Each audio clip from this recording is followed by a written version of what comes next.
10, 9, ignition sequence. We choose to go to the moon in this decade and do the other things, not because they are easy, but because they are hard. One small step for man, one giant leap for mankind. 1, 0, and liftoff. Mission complete, Houston. After serving the world for over 30 years, the space shuttle's earned its place in history and it's come to a final stop.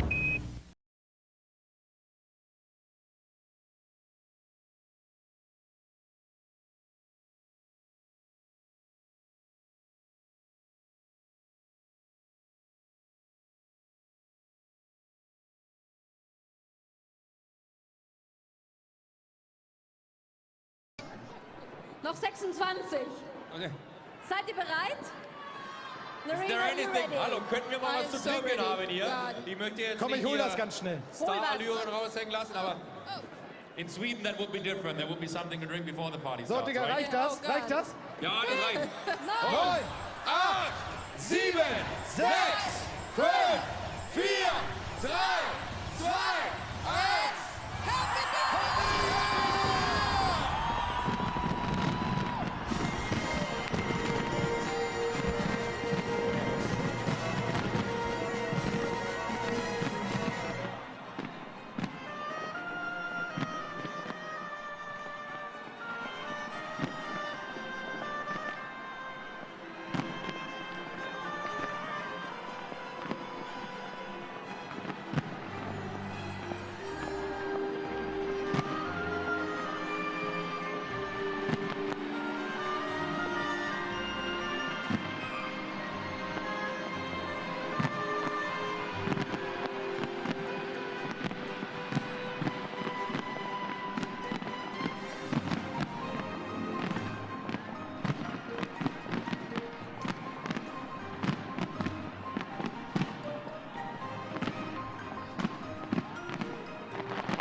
Satu jam Berlin.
London mischen sich dagegen die Klänge Big Bands mit dem Knallen der Raketen.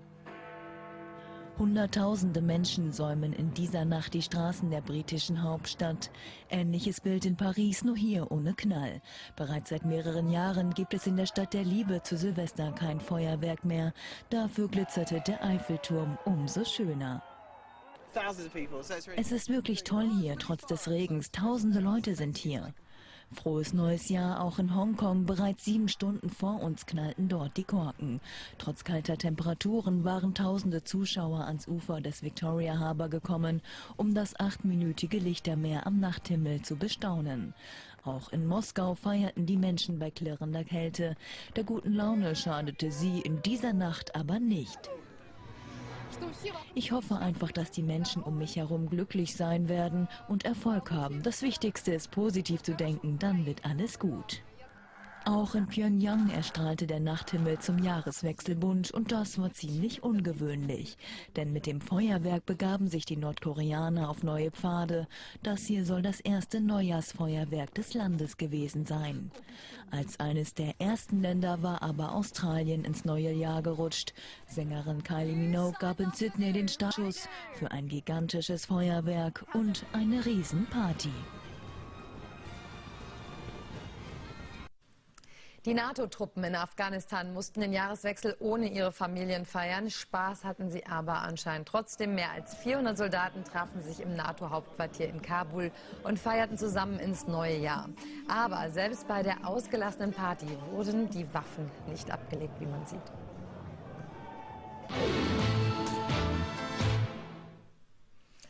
Der US-Senat hat das Kompromisspapier zur Umschiffung der Fiskalklippe verabschiedet. Die Frist für eine Lösung war allerdings bereits am 31. Dezember abgelaufen, also rund 2 Stunden vor der Abstimmung. Die Gesetzesvorlage sieht vor, dass die sogenannte Fiskalklippe umschifft wird durch einen Stopp für die meisten Steuererhöhungen sowie Ausgabenkürzungen, die ohne eine Lösung automatisch ab dem 1. Januar 2013 dann in Kraft treten.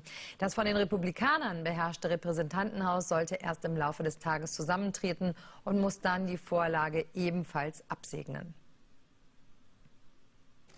Große Erleichterung in Washington. Joe Biden, Vizepräsident und Verhandlungsführer der Demokraten, ist überschäumend optimistisch. Ich fühle mich wirklich sehr, sehr gut. Ich denke, wir werden heute Abend eine sehr gute Abstimmung haben. Frohes neues Jahr und dann sehe ich Sie vielleicht morgen. Ein Votum des demokratisch beherrschten Senats scheint zum Greifen nah. Doch das republikanisch kontrollierte Abgeordnetenhaus wird frühestens heute um 18 Uhr deutscher Zeit zusammentreten. Vielleicht aber auch erst morgen oder übermorgen.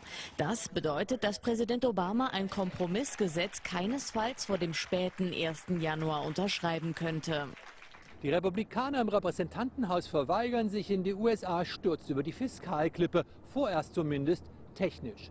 Für die Republikaner hat das den Vorteil, dass sie keine Steuern für Vermögende anheben müssen, denn ab sofort gehen nun alle Steuern ganz automatisch nach oben. Und die Republikaner haben nicht ihr Versprechen brechen müssen, niemals Steuern zu erhöhen. Durch den nun offenbar ausgehandelten Kompromiss sollen dann mit Verzögerung Steuererleichterungen für die Mittelschicht verlängert werden, aber Haushalte ab einem Jahreseinkommen von $450.000 in Zukunft stärker zur Kasse gebeten werden. Aufatmen in der Familie Clinton. Die US-Außenministerin wird nach Aussage ihrer Ärzte vollständig genesen. Hillary Clinton habe durch das Blutgerinnsel, das hinter ihrem rechten Ohr liegt, weder einen Schlaganfall noch neurologische Schäden erlitten. In diesem New Yorker Krankenhaus wird die Ministerin derzeit mit Blutverdünnungsmitteln behandelt. Wann sie die Klinik verlassen kann, das ist noch nicht klar. Das Gerinnsel ist wohl die Folge eines Ohnmachtsanfalls und eines Sturzes.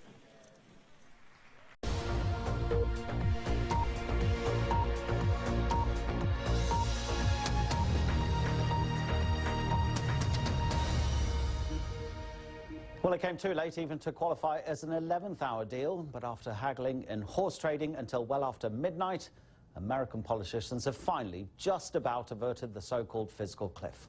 That is the automatic introduction of tax rises and spending cuts that threaten the recovery of the world's largest economy. It has technically come into force, but the Senate has now ratified legislation to block it, and the House of Representatives will now have to do the same. In a statement made in the past half hour, President Obama has welcomed the deal and said it's the right thing for the country. From Washington, Steve Kingston reports. Vice President Joe Biden dropping in on Congress as the clock ticked towards midnight. We have a deal. Happy New Year. His good humor, a sign that a deal with Senate Republicans had been struck. I feel very, very good. I think we'll get a very good vote tonight, but Happy New Year. And so to the Senate floor, where members of both parties overwhelmingly backed an agreement that had required compromise from all. It took an imperfect solution to prevent our constituents from a very real financial pain. But in my view, it was worth the effort.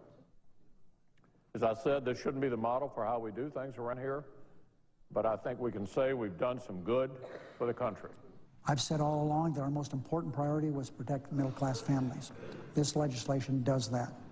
Middle-class families will wake up today to the assurance that their taxes won't go up $2,200 each. So what are the main points of the agreement? Well, only the very wealthiest Americans, individuals earning over $400,000 a year, will pay more in tax. Unemployment benefits will be extended for some 2 million people.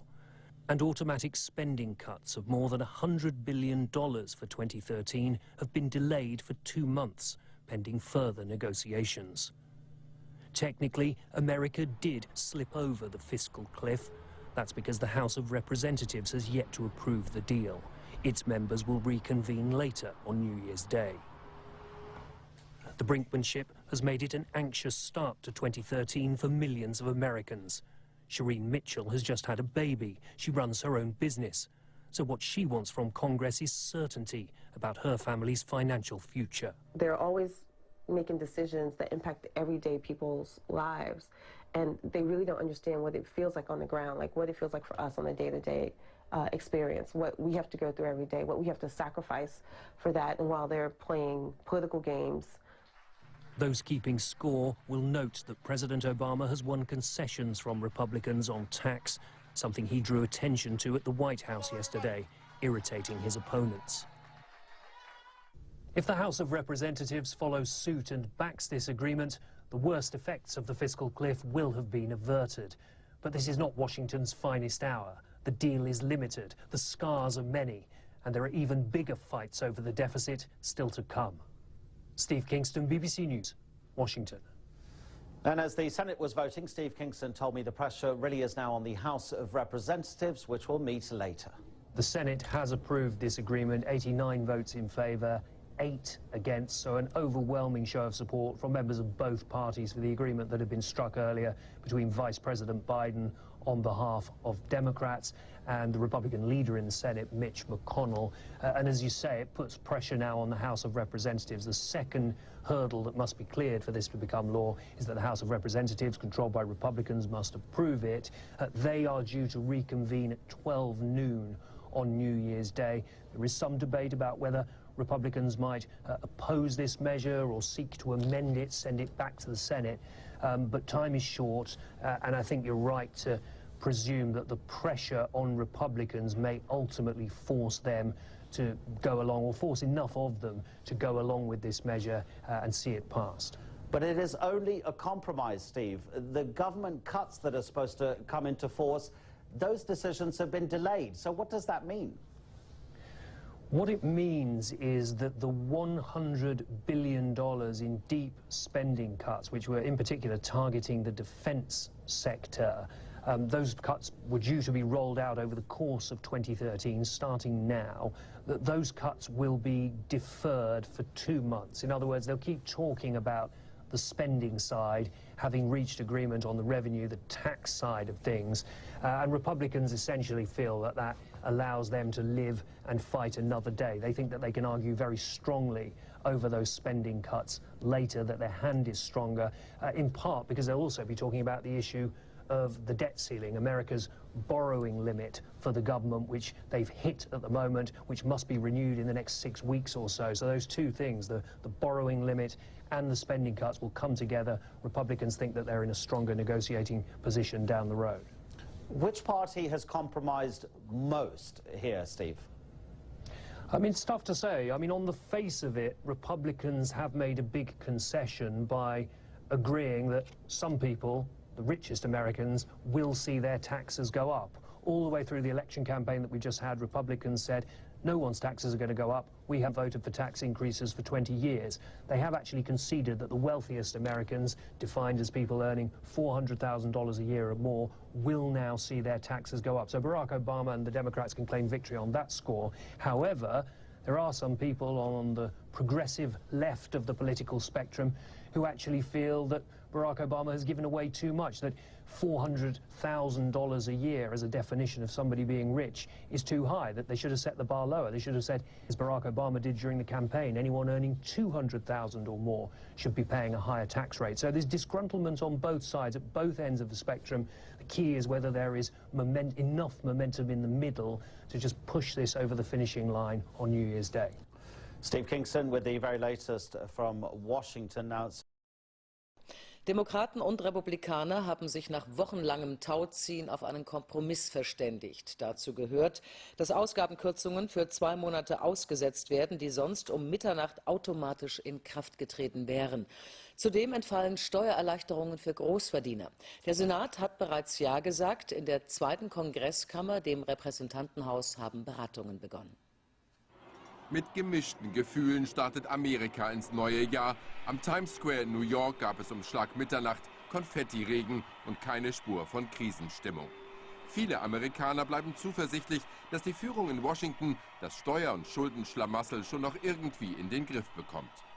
Der quälende Endspurt im Kongress war am Ende zu spät gekommen. Erst gut 2 Stunden nach Ablauf der Frist und nur im Senat hatten sich Demokraten und Republikaner einigen können. Vizepräsident Joe Biden hatte den Kompromissvorschlag entscheidend vorangebracht, dem an diesem Neujahrstag nun noch das Repräsentantenhaus zustimmen soll. Höhere Steuern gelten künftig nur für Jahreseinkommen über $400.000.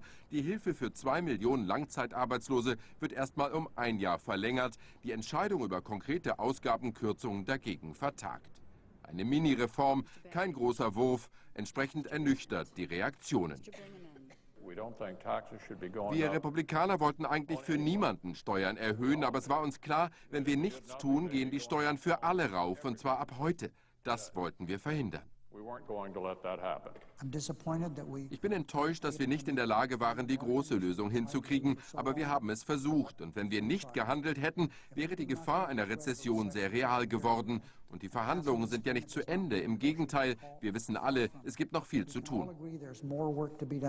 Im Südflügel des Kapitols sind zur Stunde die 435 Abgeordneten des Repräsentantenhauses am Zug. Nur wenn auch sie dem Gesetzentwurf zustimmen, sind immerhin einige negative Folgen der Haushaltskrise abgewendet, bevor morgen die Börsen wieder aufmachen. Zum Stand der Beratungen jetzt live aus Washington mein Kollege Stefan Niemann. Die Verhandlungen im Repräsentantenhaus laufen noch. Wir hören, dass viele demokratische Abgeordnete nicht wissen, wie sie ihren Wählern erklären sollen, dass die Steuererhöhungen für Reiche jetzt erst ab $400.000 gelten sollen. Das ist ja nicht gerade ein Mittelschichteinkommen in Amerika. Und die Republikaner hadern damit, dass sie keine verbindlichen Zusagen für den Abbau des Haushaltsdefizits bekommen haben. Sollte dieser Kompromissvorschlag an diesem Feiertag dennoch durchgehen, dann bliebe 98% der Amerikanern eine Steuererhöhung erspart. Das wäre die gute Nachricht. Die schlechte bleibt, dass viele drängende Probleme nicht gelöst, sondern mal wieder nur aufgeschoben wurden, etwa Amerikas drückender Schuldenberg oder die drohende Zahlungsunfähigkeit. Insofern beginnt 2013 hier unter keinem guten Stern. Und damit zurück zu Susanne Daubner. Der nordkoreanische Staatschef Kim Jong-un hat eine radikale Wende in der Politik seines Landes angekündigt. In seiner Neujahrsansprache sagte Kim, die Feindschaft mit Südkorea solle beendet werden. Kim versprach, die Wirtschaft weiterzuentwickeln und den Lebensstandard der Bevölkerung zu verbessern. Das kommunistische Nordkorea ist völlig verarmt und international weitgehend isoliert. Silvester in Pjöngjang. Mit einem opulenten Feuerwerk feiert Nordkorea den Jahreswechsel. Kim Jong-un gibt sich im Stil völlig neu und auch im Ton anders als sein verstorbener Vater. Erstmals seit fast 20 Jahren hält der Staatschef des kommunistischen Landes eine Neujahrsansprache. Der junge Machthaber kündigt für das neue Jahr einen radikalen Wandel an. Die Konfrontation zwischen Nord- und Südkorea muss zu Ende gehen. So können wir die Teilung überwinden und beide Länder wieder vereinigen. Die neuen Töne zum neuen Jahr kommen für viele überraschend. Gerade noch hatte Nordkorea einen Satelliten ins All geschossen. Mehr Konfrontation geht nicht, hatte Südkorea dazu befunden. Für Seoul handelt es sich um den verdeckten Test einer Atomrakete. Nun also Versöhnung von Nord und Süd, den jahrzehntelangen Kriegsgegnern?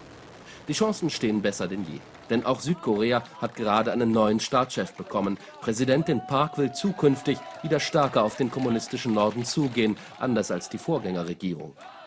Außerdem will Südkoreas neue Präsidentin Kim Jong-un noch in diesem Jahr zu Gesprächen treffen.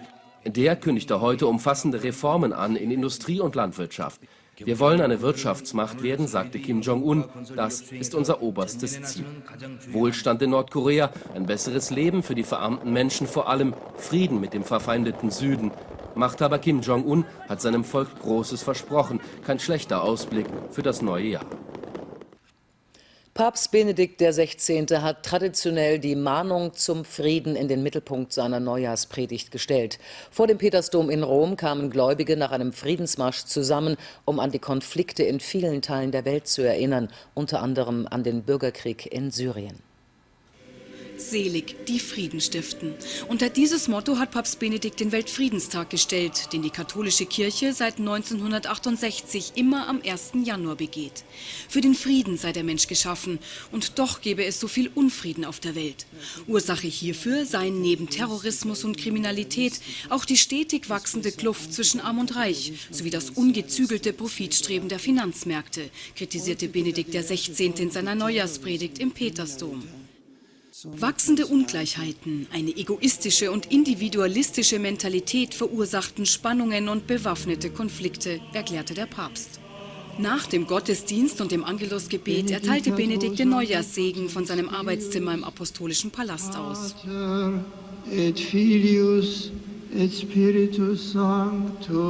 Und richtete seine Neujahrswünsche an die Gläubigen in mehreren Sprachen, auch auf Deutsch. Euch und euren Familien wünsche ich ein gutes und friedvolles neues Jahr. Auf der ganzen Welt haben die Menschen in der Nacht das neue Jahr begrüßt. Deutschlands größte Party fand in Berlin statt, wo am Brandenburger Tor mehr als 1 Million Menschen bei Live-Musik und Feuerwerk ausgiebig feierten.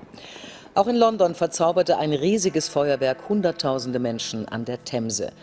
Noch spektakulärer ging es in Rio de Janeiro zu. Eine der weltweit größten Feiern fand am Strand statt. An der berühmten Copacabana tanzten mehr als 2 Millionen Menschen ins neue Jahr. New details on Hillary Clinton's health scare. The Secretary of State is being treated with blood thinners to help dissolve a blood clot discovered in her head. The clot is located in the vein between the brain and the skull, and it's just behind her right ear. The doctors at New York Presbyterian Hospital say they're confident she will make a full recovery. Her daughter Chelsea echoed that positive outlook in a tweet, saying, quote, "Thank you to all for sending good thoughts my mom's way. Grateful to all her doctors and that she will make a full recovery." CNN Chief Medical Correspondent Dr. Sanjay Gupta has more on the possible dangers Mrs. Clinton faces. Sanjay? We do have some new details about what happened to Secretary of State Hillary Clinton, specifically where this blood clot is located. You remember before we knew that she had a blood clot, she was getting blood thinning medication.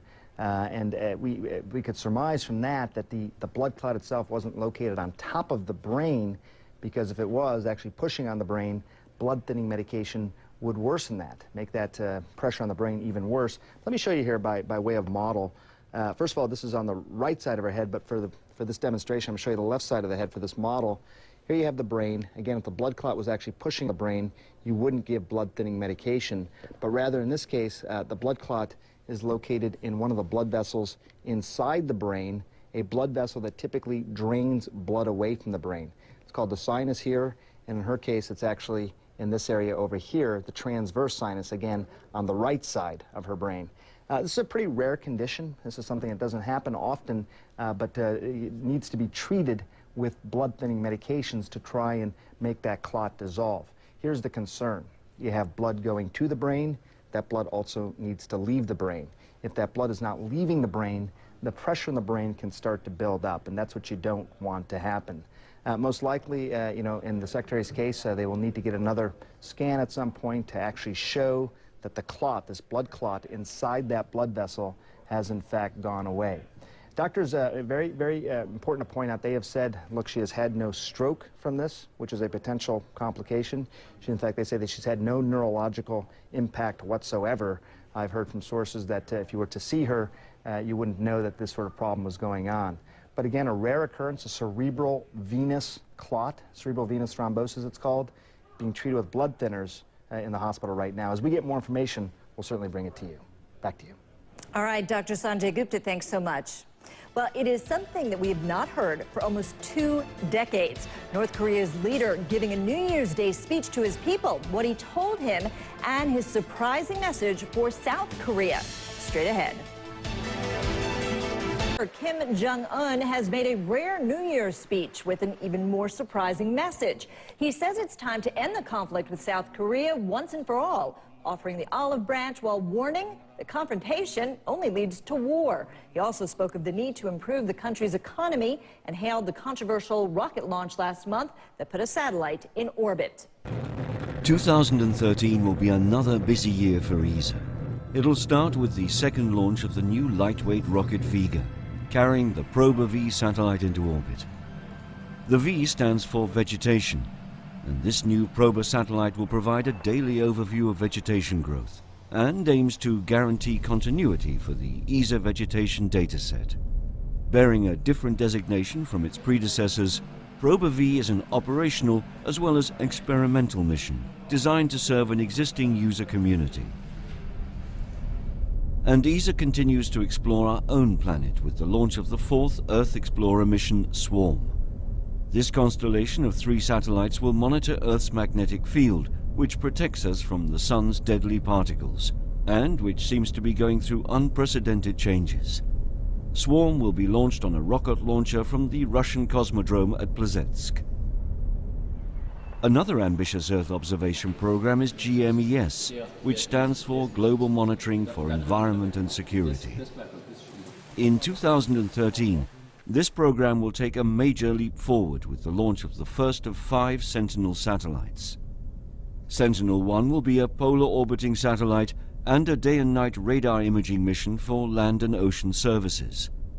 In particular, monitoring of Arctic sea ice extent and routine sea ice mapping. Décollage.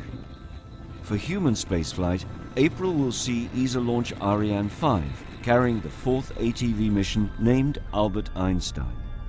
The automated cargo ship will once again carry vital fuel and supplies to ISS, the International Space Station. A man who is going to benefit from ATV is ESA astronaut Luca Parmitano from Italy. In the late spring of 2013, he'll start the next long-duration European mission to the ISS. Parmitano will be the first astronaut to fly from ESA's new astronaut class. In the satellite telecommunications area, an important project will come to reality with the launch by Ariane 5 of AlphaSat. This spacecraft is based on ESA's AlphaBus large platform, an innovative venture since it relies on a public-private partnership between ESA and Inmarsat, the private sector mobile communications operator. ESA will also continue to work on the Galileo program. With 4 satellites now on orbit launched in 2011 and 12 in the framework of the in-orbit validation phase, the first positioning using Galileo signals will be possible. Further Galileo satellites will then be launched in pairs aboard Soyuz from French Guiana to keep building the constellation. Galileo should comprise 30 satellites by the end of the decade. The European Space Agency also gazes at the stars and the universe around us. In addition to the Planck and Herschel missions, which should provide new results in 2013, ESA has developed a new satellite, Gaia. It'll be launched on a Soyuz in autumn 2013 and will conduct a census of 1,000 million stars in our galaxy over a 5-year period.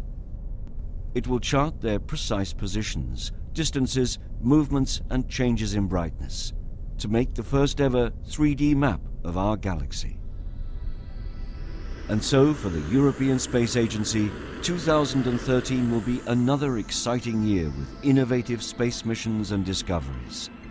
For ESA, the future is always ongoing. Ein Hammerschlag und der Kompromiss ist besiegelt. Tief in der Washingtoner Nacht stimmten die heillos zerstrittenen Parteien im Repräsentantenhaus dann doch noch zu. Es wurde 257 Mal mit Ja und 167 Mal mit Nein gestimmt. Damit wurde der Antrag angenommen. Steuererhöhungen gibt es nun erstmal nur für Spitzenverdiener. Dringend nötige Sparmaßnahmen werden auf die lange Bank geschoben. Doch Präsident Obama ist erstmal zufrieden. Mit der heutigen Einigung wurde ein Prinzip festgelegt, das Bestand haben wird, solange ich Präsident bin. Das Haushaltsdefizit muss gesenkt werden und jeder hat seinen Teil dazu beizutragen.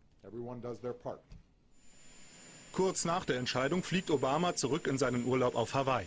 Denn erstmal haben die USA die sogenannte Fiskalklippe noch umschifft, die möglicherweise Amerika und die ganze Welt in eine neue wirtschaftliche Krise gezogen hätte. Doch Kritiker sprechen von einem Flickwerk. Die Überschuldung ist keineswegs beseitigt. Das Thema dürfte schon bald wieder auf die Tagesordnung kommen. Auch wenn das Repräsentantenhaus nun mit Ja gestimmt hat, Entwarnung kann man keine geben. Amerika hat vielleicht gerade mal eine Verschnaufpause erreicht von vielleicht 4 bis 6 Wochen, denn dann ist bereits erneut die Schuldenobergrenze erreicht. Das heißt, Präsident Obamas Finanzminister Geithner kann die Rechnung nicht mehr bezahlen. Amerika wäre dann zahlungsunfähig mit gigantischen Folgen für die Weltwirtschaft, auch für Europa. House surely should follow the lead of the Senate, which passed this bill by 89 to 8 last night. This is the time for the House to act. An agreement has been extraordinarily elusive. We all know that. The bill before us is not the grand bargain that I, and I think most of my colleagues, had hoped that we would have been able to achieve. But what we're doing this evening, Mr. Speaker, is a very essential bridge to what I hope will be a comprehensive, long-term solution. The deal will mean a new higher tax rate for families earning more than $450,000 a year, fewer than 1% of Americans.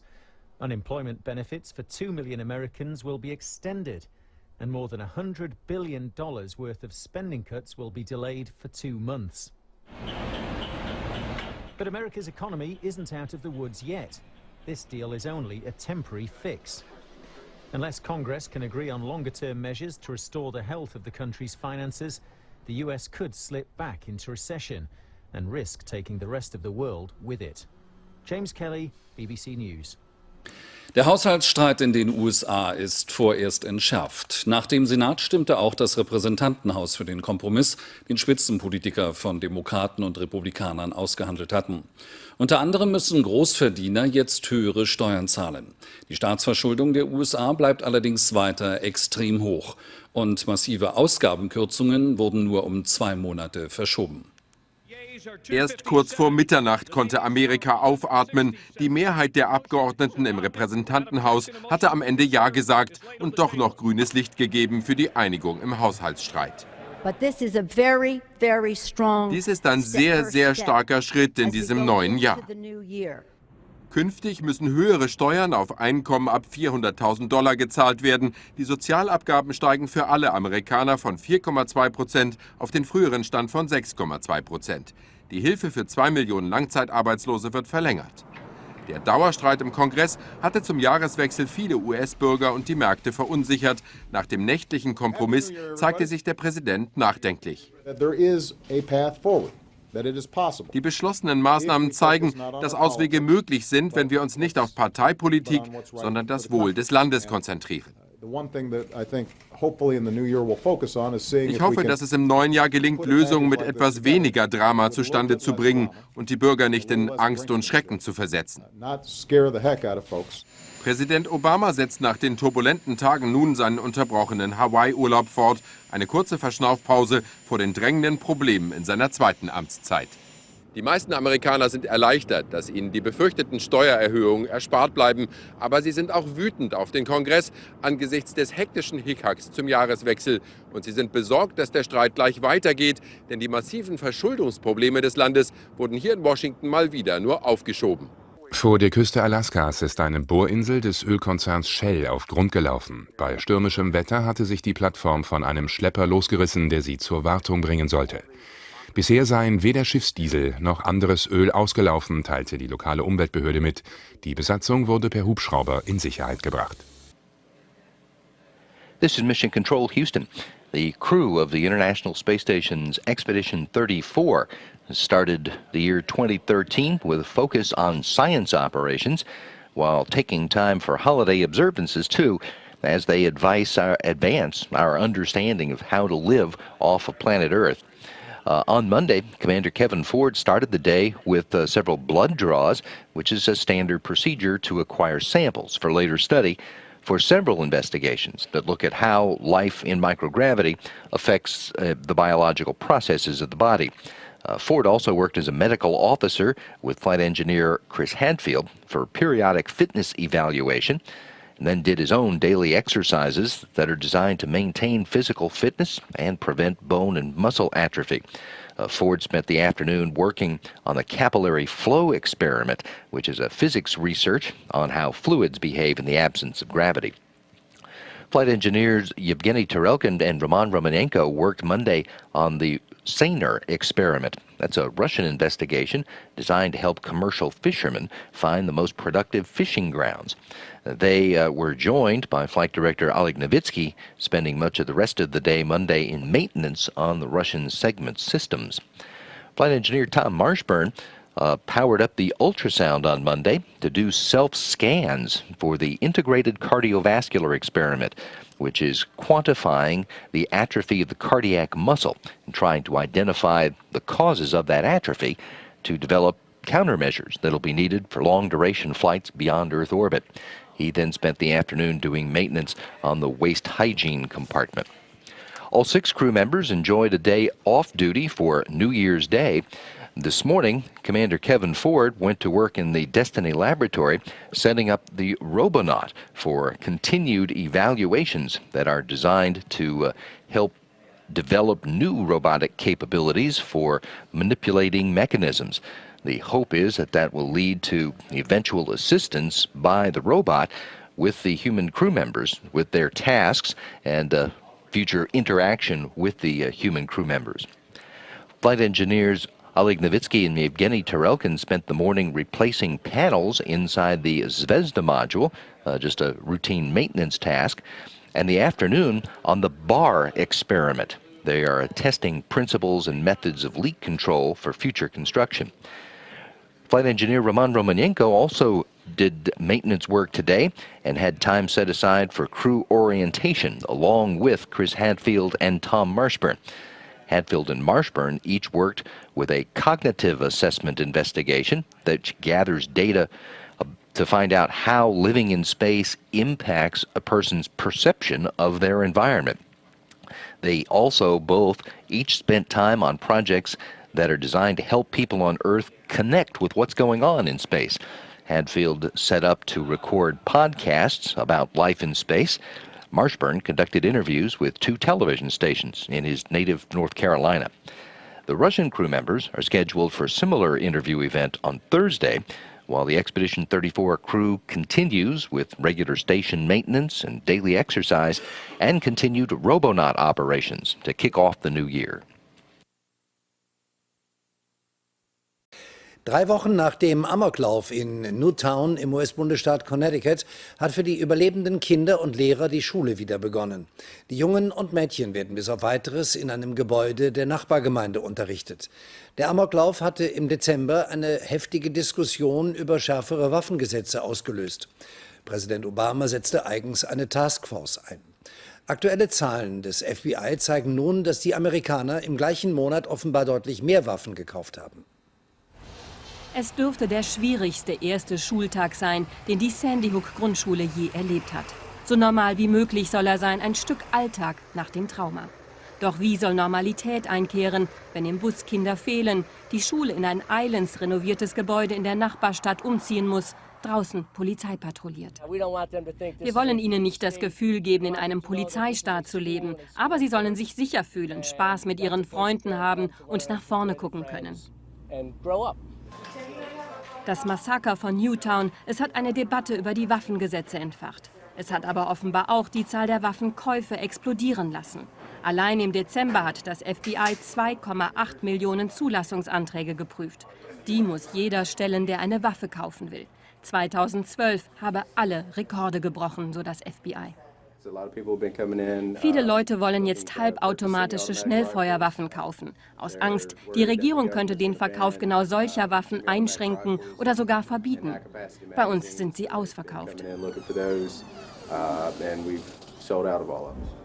Wie die Schulen besser schützen, diese Frage spaltet Amerika.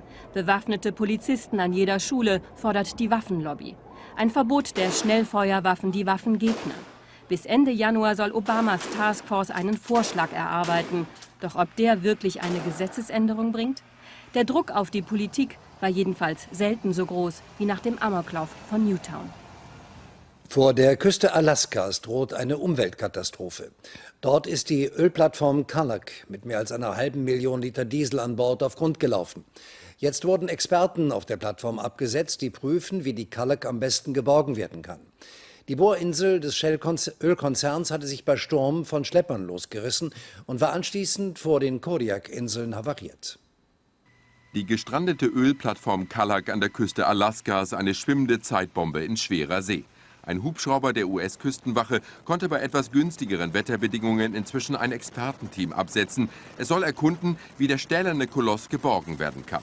Der britisch-niederländische Eigentümer Shell beteuert, es gebe bisher keinerlei Anzeichen dafür, dass Öl ausgelaufen ist. Die 1983 gebaute Bohrinsel hatte sich auf dem Weg zu Wartungsarbeiten vom Schlepper losgerissen. In ihren Tanks 570.000 Liter Diesel und 45.000 Liter Öl. Die Culloch hat einen Tiefgang von 12,5 Metern und ist 81 Meter breit. Wir wollen die Culloch genau untersuchen. Oberste Priorität hat dabei die Sicherheit unserer Leute und natürlich der Umwelt. Wir wollen sicher gehen, dass es kein Leck gibt. Im Moment sind wir ziemlich sicher, dass nichts ausläuft, aber in Alaska ist immer das Wetter entscheidend.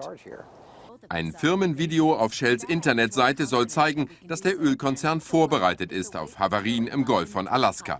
Selbst wenn Öl austrete, sei dies durchaus beherrschbar, so die Behauptung. Umweltschützer befürchten dagegen eine Katastrophe für das empfindliche Ökosystem der Region. Die Ausbeutung der reichen Ölvorkommen Alaskas ist politisch hoch umstritten. Erst vor gut 4 Monaten hatte Präsident Obama die Bohrungen genehmigt. Nun droht Amerika ein neuer Streit über die richtige Balance zwischen den Interessen der Ölkonzerne, dem Umweltschutz und dem Ziel, die USA energieunabhängig zu machen. US-Präsident Obama hat das Kompromisspapier zum Haushalt unterzeichnet und damit das entsprechende Gesetz offiziell in Kraft gesetzt. Demokraten und Republikaner hatten lange um eine Lösung gerungen. Die Einigung sieht unter anderem Steuererhöhungen für Haushalte mit einem Jahreseinkommen von mehr als $450.000 vor. Drohende Ausgabenkürzungen wurden um 2 Monate verschoben. Nach mehrtägiger Behandlung ist US-Außenministerin Clinton aus dem Krankenhaus entlassen worden. Die 65-Jährige wurde von ihrer Familie aus der Klinik in New York abgeholt. Clinton war dort wegen eines Blutgerinnsels im Kopf behandelt worden. Die Ärzte rechnen damit, dass sie wieder vollständig gesund wird. Clinton hatte schon vor Monaten ihren Rückzug als Außenministerin angekündigt. Kurz vor Weihnachten war der SPD-Politiker Peter Struck gestorben. Heute nahmen Angehörige, Freunde und Politiker auf einer Trauerfeier Abschied. Dabei würdigten sie Struck mit sehr persönlichen Worten. Die Bundeswehr gab dem früheren Verteidigungsminister ein großes militärisches Ehrengeleit. Die Trauerfeier fand in Strucks Heimatstadt Uelzen statt. Es ist ein bewegender Abschied. Draußen vor der Kirche Anteilnahme von Nachbarn, Motorradfreunden und Uelzener Bürgern, die einfach so vorbeigekommen sind. Er war sehr beliebt, er war ein sehr korrekter Politiker, muss ich sagen. Er hat also Menschen angenommen, sie ernst genommen, er hat zugehört, aber er hat dann auch klar gesagt, wo es lang geht. Auch in der Kirche aufwühlende Momente. Militärische Ehren für den ehemaligen Verteidigungsminister. Peter Struck trat authentisch in der Bundeswehr auf und er trat authentisch für die Bundeswehr ein. Er war ein Typ, knorrig, rau, herzlich, direkt, humorvoll, auch scharf. Fast 30 Jahre lang war Struck engagierter Parlamentarier. Danksagungen für Verlässlichkeit und Verantwortungsbewusstsein. Ein Glücksfall für die Demokratie, das betonten alle Redner. In den Dienst dieser Demokratie hat sich Peter Struck gestellt, ein Leben lang und an manchen Tagen vielleicht über seine Kräfte hinaus. Vor 2 Wochen war Peter Struck an den Folgen eines Herzinfarktes gestorben. Die Beisetzung findet im engsten Familienkreis statt.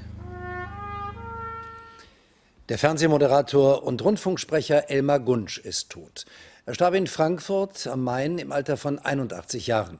Seine weiche Bassstimme machte den gebürtigen Österreicher unverwechselbar. Gunsch moderierte mit Caroline Reiber die Volksmusiksendung Lustige Musikanten und war Wetterfrosch im ZDF. Er arbeitete auch für mehrere ARD-Hörfunksender und als Hörbuchsprecher. Talking about warm temperatures and very warm temperatures across much of Australia. And you take a look. In fact, the continent remains rather dry. A few isolated thunderstorms over the Great Sandy Desert, a storm that will stay too far south really to have a direct impact across the region. But the purple color here, that indicates above average temperatures. And look at this, over 80% of the continent will have above average readings over at least the next couple of days. And the temperatures, what we're talking about, going in from 28 in Perth, and mind you, it was around 40 degrees earlier in the week, up to 37. Back down to 33. Notice the average being around 30. In Melbourne, temperatures in the 40s on Friday before cooling off a little bit by week's end. And then eventually, talking about other areas, Canberra, temperatures in the upper 30s, in the 40s as well. Around Adelaide, in fact, this is the current perspective out of Merimbula. This area sits about 200 kilometers south of Canberra on the Tasman Sea coast. And on a Thursday evening there, Thursday afternoon, folks enjoying the warm weather as temperatures around 30 or so degrees across this region for the next couple of days. But opposite end of the spectrum, we take you to Seoul, South Korea. What you're looking at here, iced over trees in Seoul at the city's Cheongye stream flow, which just goes right through downtown Seoul. If you've ever been there, a recreation spot. And yes, the temperature is so cold that January 3rd actually going down as one of the largest electricity consumption days for Seoul as a city because of these extreme temperatures and the readings. There is the capital city of Mongolia, Ulaanbaatar, 41 below. Of course, they're cold this time of year, but nothing like this. And Pyongyang comes in at 22 below zero. Seoul, you should be around 6 below zero, 18 below zero was the reading. In Beijing, 20 million folks dealing with temperatures as cold as minus 12 degrees. An impressive sight out there, certainly. And take a look. This video coming out of areas of China kind of shows you the extreme temperatures. This called saltpeter rime, formed on a salt lake out there, Rosemary, and temperatures have to be minus 10 for these sort of formations to pop up. And some of the workers saying they haven't seen this in many, many years out there. Wow, look at that. Amazing, isn't it? Yeah. All right, thanks so much. Appreciate it. Mrs. Clinton left New York Presbyterian Hospital accompanied by her husband, former President Bill Clinton, and their daughter Chelsea. Doctors say she's expected to make a full recovery, and a statement from the State Department said the 65-year-old Secretary of State was eager to get back to work. The blood clot near her brain is thought to be the result of a concussion she sustained after she fainted and hit her head 3 weeks ago. Doctors have been using blood thinners to dissolve the clot and say she's making good progress on all fronts. The normally energetic Mrs. Clinton hasn't been seen publicly in almost a month. Her absence from the political stage has prompted speculation about her future, raising questions about whether health concerns might affect her decision to run for president in 2016. Prominent Democrats have been urging her to consider a second bid. In 2008, she lost the nomination in a bruising contest to Barack Obama. Jane O'Brien, BBC News, Washington.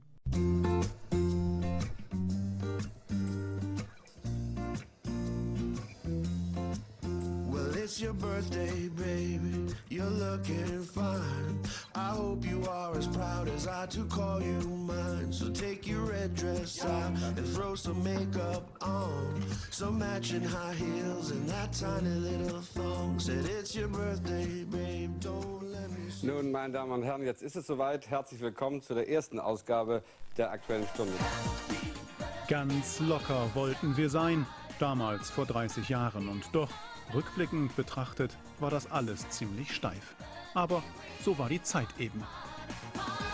Sie können mich doch nicht dazu zwingen, bei einer Pressekonferenz des Landwirtschaftsministeriums dazu Stellung zu nehmen. Ich frage Sie nicht als Landwirtschaftsminister, sondern als Ministerpräsident. Ja, auch dann werde ich dazu jetzt nicht Stellung nehmen. Sie haben uns spontan angerufen und haben gesagt, Sie wollen ins Studio kommen. Der Zuschauer ist nicht nur dabei, nein, er steht im Zentrum und macht mit. Damals hieß das Bürgertelefon. Heute geht das per Posting.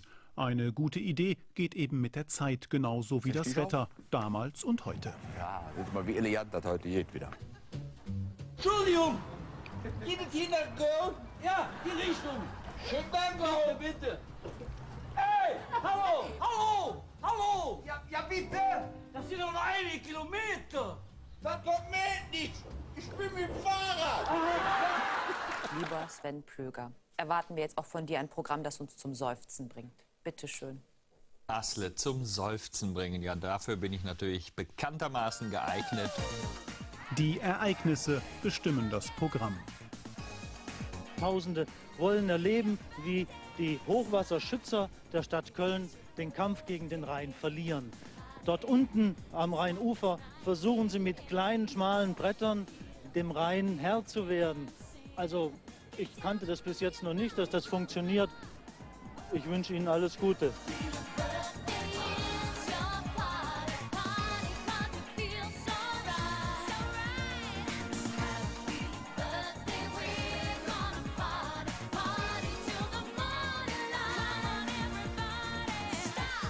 Da gibt es zuerst einmal unsere Moderatorenpaare. 'Cause it's your birthday, baby. 'Cause it's your birthday, baby. It's gonna be good, good. Und jetzt geht's los mit den Nachrichten. Fängst du an? Mhm. Findest du sie oder? Ja, ich hab. Gut. Ein großer Schritt für den DDR. Guten Abend aus Düsseldorf. Guten Abend noch von mir und herzlich willkommen zur ersten Aktuellen Stunde aus dem neuen Studio in Düsseldorf. Ich habe schon einige Studios hier. Riecht Ja, es neu. riecht auch noch so ein bisschen wie ein neues Auto irgendwie. Genau. Nach Holz.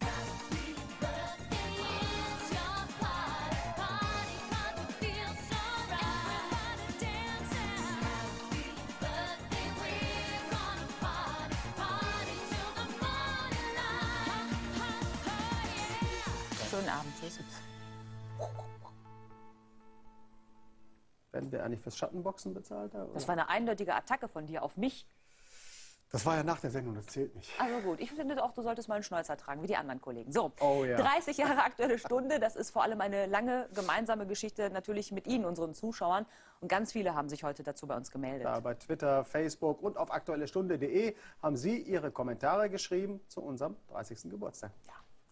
Glückwünsche waren dabei, Hinweise und natürlich auch Kritik. Bis zum Nachmittag haben mehr als 500 von Ihnen ein Gefällt mir unter unseren Geburtstagspost gesetzt und rund 200 haben einen Kommentar dagelassen. Christiane Baltus zum Beispiel schreibt, stelle gerade fest, dass ihr mich also schon durch meine gesamte Ehe von Anfang an begleitet. Heute Abend bei der Party um 6:10 bin ich dabei. Christiane, finde ich super. Genau, herzlich willkommen. Oder Erika Funke hier, sie schreibt, man kann an eurer Sendung das Alter nicht erkennen, es ist immer spannend. Und Markus Kleifeld erinnert sich, der Wetterfrosch war doch der heimliche Star der ersten Sendung mit. Und Blasberg mit Schnäuzer und seinem topmodischen Outfit heute noch zum Schreien komisch. Also Schleuzer, das zieht sich wirklich durch.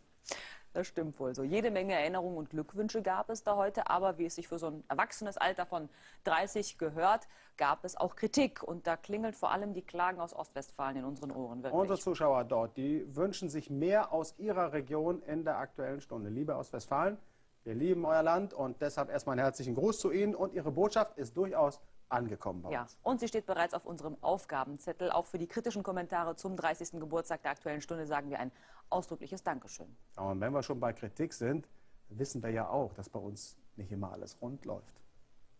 Schönen guten Abend. Guten Abend. Guten Abend, meine Damen und Herren. Herzlich willkommen zur Aktuellen Stunde.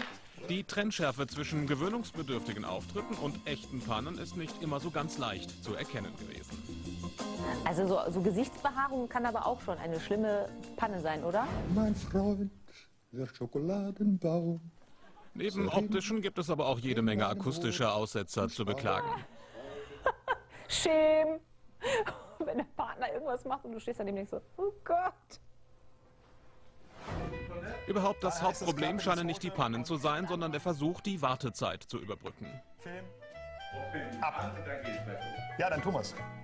Und bitte. Sorry. Und da merkt man auch, der Thomas kann nicht 3 Sekunden warten. Wenn es nicht klappt, dann ist das so, hallo, wer ist da jetzt? Wie geht's hier nicht weiter? Also mit Thomas sollte man sich nicht anlegen. Da sollte es auch funktionieren. Absolute Horrorsituation. Aber man muss irgendwie reagieren, du musst irgendwie klar die Situation meistern. Da ist die Anke. Klar, dass die rettende Live-Schalte dann auch nicht funktionierte. In solchen Fällen hat jedes Moderatorenpaar seine eigene Aufgabenteilung. Da haben wir heute etwas technische Probleme leider. Ja. Ich würde erst mal gucken, ich würde staunen, elegant, warten. Und Martin ist so ungeduldig, der spricht dann. Er sagt den Quatsch. Er sagt zum Beispiel sowas wie Krieg in NRW. Krieg in Nordrhein-Westfalen.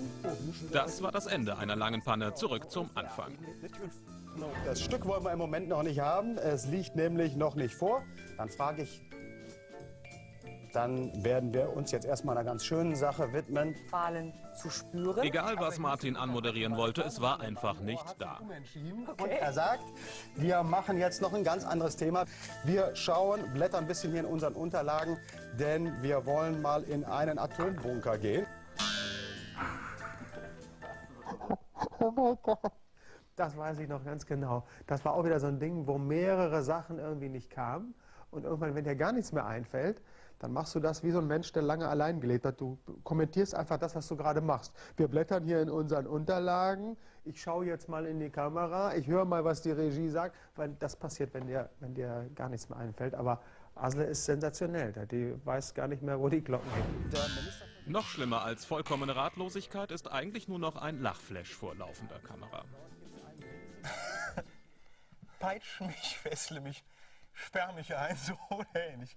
Könnte es schon bald in Kronenburg klingen. In die Jugendherberge des malerischen Burgstädtchens in der Nähe von Dahlem in der Nordeifel wird zum Salon machen. Aber ist die eigentliche Panne nicht das Outfit von Thomas Heyer? Werden wohl bald bizarre Partys abgeben. Das war der Moment, da hätte sie ihn aus dem Bild schmeißen müssen. Ich glaube, das liegt einfach daran, dass Thomas ein so braver, netter Mensch ist, dass er über solche Sachen nicht reden kann. Das war ein ordentlicher Lachflash. Man hätte jetzt auch davon ausgehen können, dass die Leute dort in Kronenburg natürlich sauer sind, weil ihr ernster Protest gegen diesen Sadomaso-Tempel offenbar so verlacht wird in der prominenten Sendung im WDR-Fernsehen. War Gott sei Dank nicht der Fall.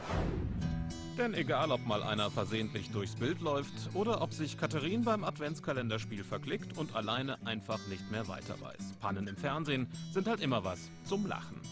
Guten Abend. Guten Abend. Guten Abend. Ja, lange Zeit danach erst. Guten Abend. Kannst du diesen, ich weiß nicht, was der Martin da für ein Unfug redet, Gesichtsausdruck nochmal machen? Soll ich gucken wie ein Kalb? Ja, da müssen jetzt diese Fragezeichen da drüber kommen. Wir sprechen dann später nochmal. Wir versuchen jetzt mal pannenfrei unseren Kochalarm anzusagen. Mal gucken. Moderator, Schauspieler und Journalist. Vor allem aber war Elmar Gunsch die Stimme, die uns das Wetter präsentierte. Gottlob können wir Wetter nicht machen. Ja. Denn wenn wir es machen könnten, gäbe es jeden Tag Krieg. Und jeden Tag würden die Regen brauchen, gegen die Sonne wollen, angehen. Und immer würde einer unzufrieden dastehen. So, inzwischen bin ich beim Knödel machen hier oder bei den rohen Klößen. Das wird jedermann verstehen. Der vielseitige Entertainer selbst nannte sich mal eine geborene Plaudertasche. Was ihn jedoch unverwechselbar machte, war vor allem seine sonore, samtweiche Stimme. Für Generationen war er der Inbegriff des Märchenonkels. Elmar Gunsch starb nach kurzer Krankheit in Frankfurt. Er wurde 81 Jahre alt. Actor Gerard Depardieu recently fled France for Belgium, in a sense, because of a tax hike on the wealthy that is about to be imposed. Now he says he has accepted Russian citizenship from President Vladimir Putin himself. And another French legend is threatening to follow suit. Brigitte Bardot, a sex kitten of half a century ago, now an animal rights activist, says she will ask for Russian citizenship as well, unless two elephants said to be put down are granted a permanent reprieve. Maybe they'll get to be Russians as well. Just like the yodeler in that cliffhangers game on The Price is Right, we did fall off a cliff. A metaphor cliff. Fiscal cliff. The fiscal cliff. Over the cliff. So-called fiscal cliff. Or maybe not. Cue Julie Andrews in The Sound of Music. It is more of a slope. It's not a cliff, it's a slope. It's really kind of a slope. Hill, cliff, slope, be honest. It felt more like this.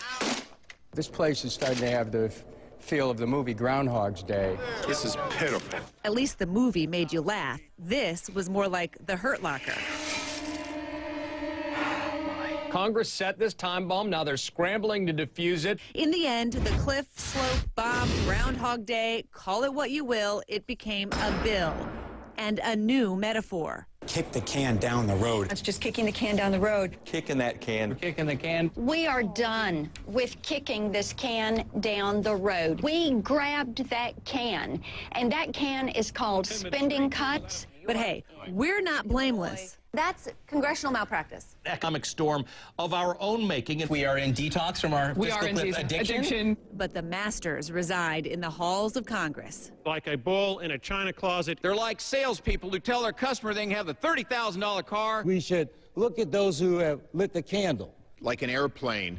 Did we climb over it? No. So now, can we please put the metaphors out to pasture? We soon face the Valentine Day cliff and perhaps the April Fool's Day cliff. What the president was saying was, I'm not going to play chicken with the debt limit. I guess not. Christine Romans, CNN, New York. Geburt des kleinen Eisbärweibchens vor einem Jahr war im Zoo eine kleine Sensation. Die Zooverwaltung schätzt, dass man im vergangenen Jahr allein wegen Anori 100.000 zusätzliche Besucher hatte. Und so ging das heute auf Anoris Geburtstagsparty zu. Da zerfetzte Miss Eisbär erstmal lustvoll ihr Geburtstagsgeschenk. Selbst gebastelt von den Tierpflegern, ein Walross aus Pappmaché. Die wissen da auch schon, was sie den anwesenden Medienvertretern und natürlich den Zoobesuchern schuldig sind. Und auch das nächste Bild wird wieder die Herzen der Zuschauer erobern. Anori schneidet die Geburtstagstorte an, natürlich mit den Zähnen. Möhre statt Kerze und Reis statt Sahne. Ich habe irgendwie den Eindruck, den Tieren wäre eine kleine Robbe aus Fleisch und Blut lieber gewesen. Aber das sieht dann eben nicht mehr so knuddelig aus. This is Mission Control Houston. The Expedition 34 crew has had a busy Thursday taking care of their home on orbit while participating in a range of research activities that are designed to learn more about how people can live in an environment that is absent of gravity. After rebooting the computers in the Kibo laboratory and performing maintenance at the waste hygiene compartment, Station Commander Kevin Ford set up a camera in the lab to record the day's activities of the Robonaut. That's a test bed for developing new robotics capabilities in space. It's hoped that the testing with Robonaut 2, as you see here, will lead to machines that can assist with work tasks and actually interact with human crew members. After working with flight engineer Tom Marshburn to replace some piping in the waste hygiene compartment, Ford returned to the lab to power down and disassemble the Robonaut until its next experiment operations. Flight engineers Oleg Novitsky, Yevgeny Tarelkin, and Roman Romanenko kicked off their day with 2 public affairs interviews. And then Novitsky and Tarelkin moved on to shooting scenes for a documentary about life on board the International Space Station. Roman Romanenko left them there to complete his first exercise session of the day using the advanced resistive exercise device, and then moved on to some routine maintenance, some filter cleaning inside the Rosviet module of the space station. After lunch, Romanenko joined Tarelkin to work on the documentary about life in space, while Novitsky continued his work installing new wall panels in the Zvezda module. For flight engineers Chris Hadfield and Tom Marshburn, their day began working together to set up the MARIS experiment hardware. The Muscle Atrophy Research and Exercise System is a European Space Agency project in human research and countermeasures development that is just getting its first tryout on board the space station, being set up for its first use. Exercise using that facility is designed to provide researchers with some better understanding about how living in zero gravity affects the human muscular system, and therefore to evaluate just how well the existing countermeasure systems on board the space station are working to help prevent the decline of the muscular system. They, Hadfield and Marshburn, will keep working with the ground teams on Friday to troubleshoot an issue that they encountered during the setup today when the MARIS rack shut down as soon as they began charging the batteries. Hadfield later and Marshburn together had more time set aside for orientation for new crew members. That's a standard line item in a day's agenda for crew members who have just been at the space station for a couple of weeks. After lunch, Tom Marshburn went to help Commander Kevin Ford with some maintenance work in the Tranquility module, where they replaced some piping at the waste hygiene compartment. Chris Hadfield was then sent on to retrieve some detectors for the Radi-N bubble detector experiment. That's a Canadian experiment to characterize neutron radiation in the environment of the space station.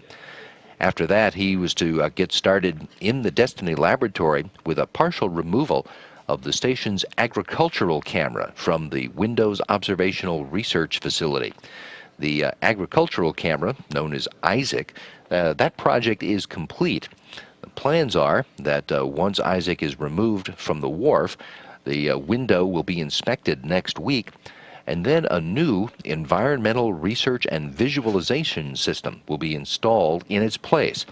The iServe, as it's known, is an automated system to acquire imagery, but it's designed mostly to gain experience in automated data acquisition on the station. In the process, it will also acquire useful imagery for disaster monitoring and for environmental decision-making. The station crew members are looking ahead to wrap up this short work week with the troubleshooting and hopefully functional testing of the Mars experiment on Friday, as well as more science operations throughout the station and another ground-commanded by students competition using the Spheres satellites. This is Mission Control Houston.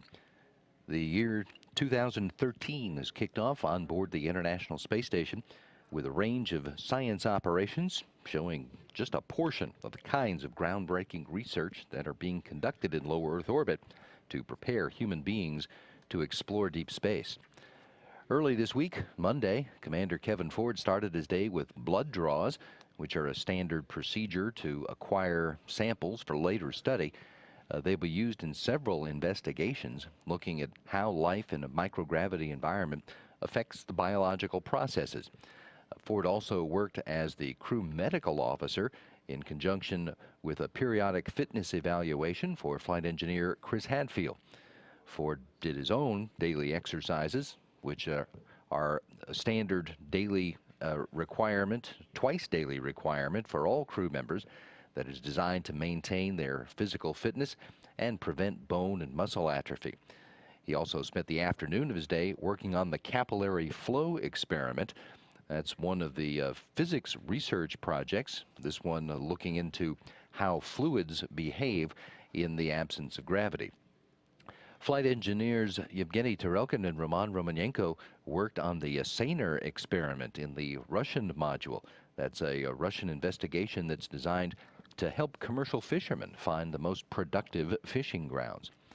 Also on Monday, flight engineer Tom Marshburn powered up the ultrasound in order to do some self-scans for the integrated cardiovascular experiment, which is quantifying the atrophy of cardiac muscle and trying to identify the causes of that in order to develop better countermeasures that will be needed for crew members on long-duration flights that go well beyond Earth orbit. All 6 of the Expedition 34 crew members had a day off duty on Tuesday to celebrate the first day of the brand new year, but they got right back to work on Wednesday.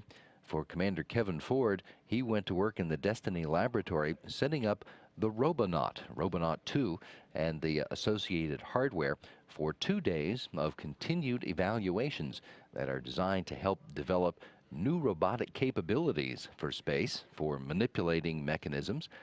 The the goal here is that the Robonaut tool will help lead to eventual assistance, robotic assistance with tasks and ultimate interaction with the human crew members. Flight engineers Oleg Novitsky and Yevgeny Tarelkin started a 2-day operation replacing a series of panels on the walls inside the Zvezda module. That's a standard maintenance procedure. And they spent their Tuesday afternoon with the BAR experiment. That is testing principles and methods of leak control for future spacecraft construction. Roman Romanenko had a lot of maintenance work on Tuesday, but also time set aside for crew orientation, along with his Soyuz crewmates, Chris Hadfield and Tom Marshburn. Hadfield and Marshburn each worked with a cognitive assessment investigation that's gathering data on how living in space impacts a person's perception of the environment. They also spent time that day on different projects that are designed to help people on Earth connect with what's going on in space. For Hadfield, it was recording a series of podcasts about life in space. For Marshburn, he conducted a couple of interviews with 2 television stations in his native North Carolina. On Thursday, Hadfield and Marshburn worked together again to set up the MARIS experiment hardware. That acronym stands for Muscle Atrophy Research and Exercise System. That's a European Space Agency project in human research and countermeasures development that's just getting its first tryout on the station right now. Exercise on that MARIS facility is intended to provide researchers with a better understanding of how living in zero-G affects the muscular system, and also to evaluate the efficacy of countermeasures that are in place now to work against the deleterious effects of zero-G. Marshburn also spent part of that day helping Commander Kevin Ford replacing some piping in the waste hygiene compartment. That's the toilet on the U.S. side of the station, which is just one of a number of routine maintenance tasks the crew members have to take care of on a daily and a weekly basis to maintain the station's ability to support them, as well as the science research that they're doing. Hadfield retrieved detectors for an investigation called the Radi-N Bubble Detector Experiment. It's a Canadian experiment that's designed to characterize neutron radiation in the environment.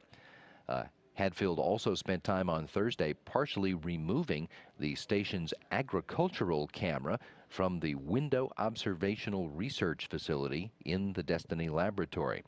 The agricultural camera, known as ISAC, has completed its planned operations.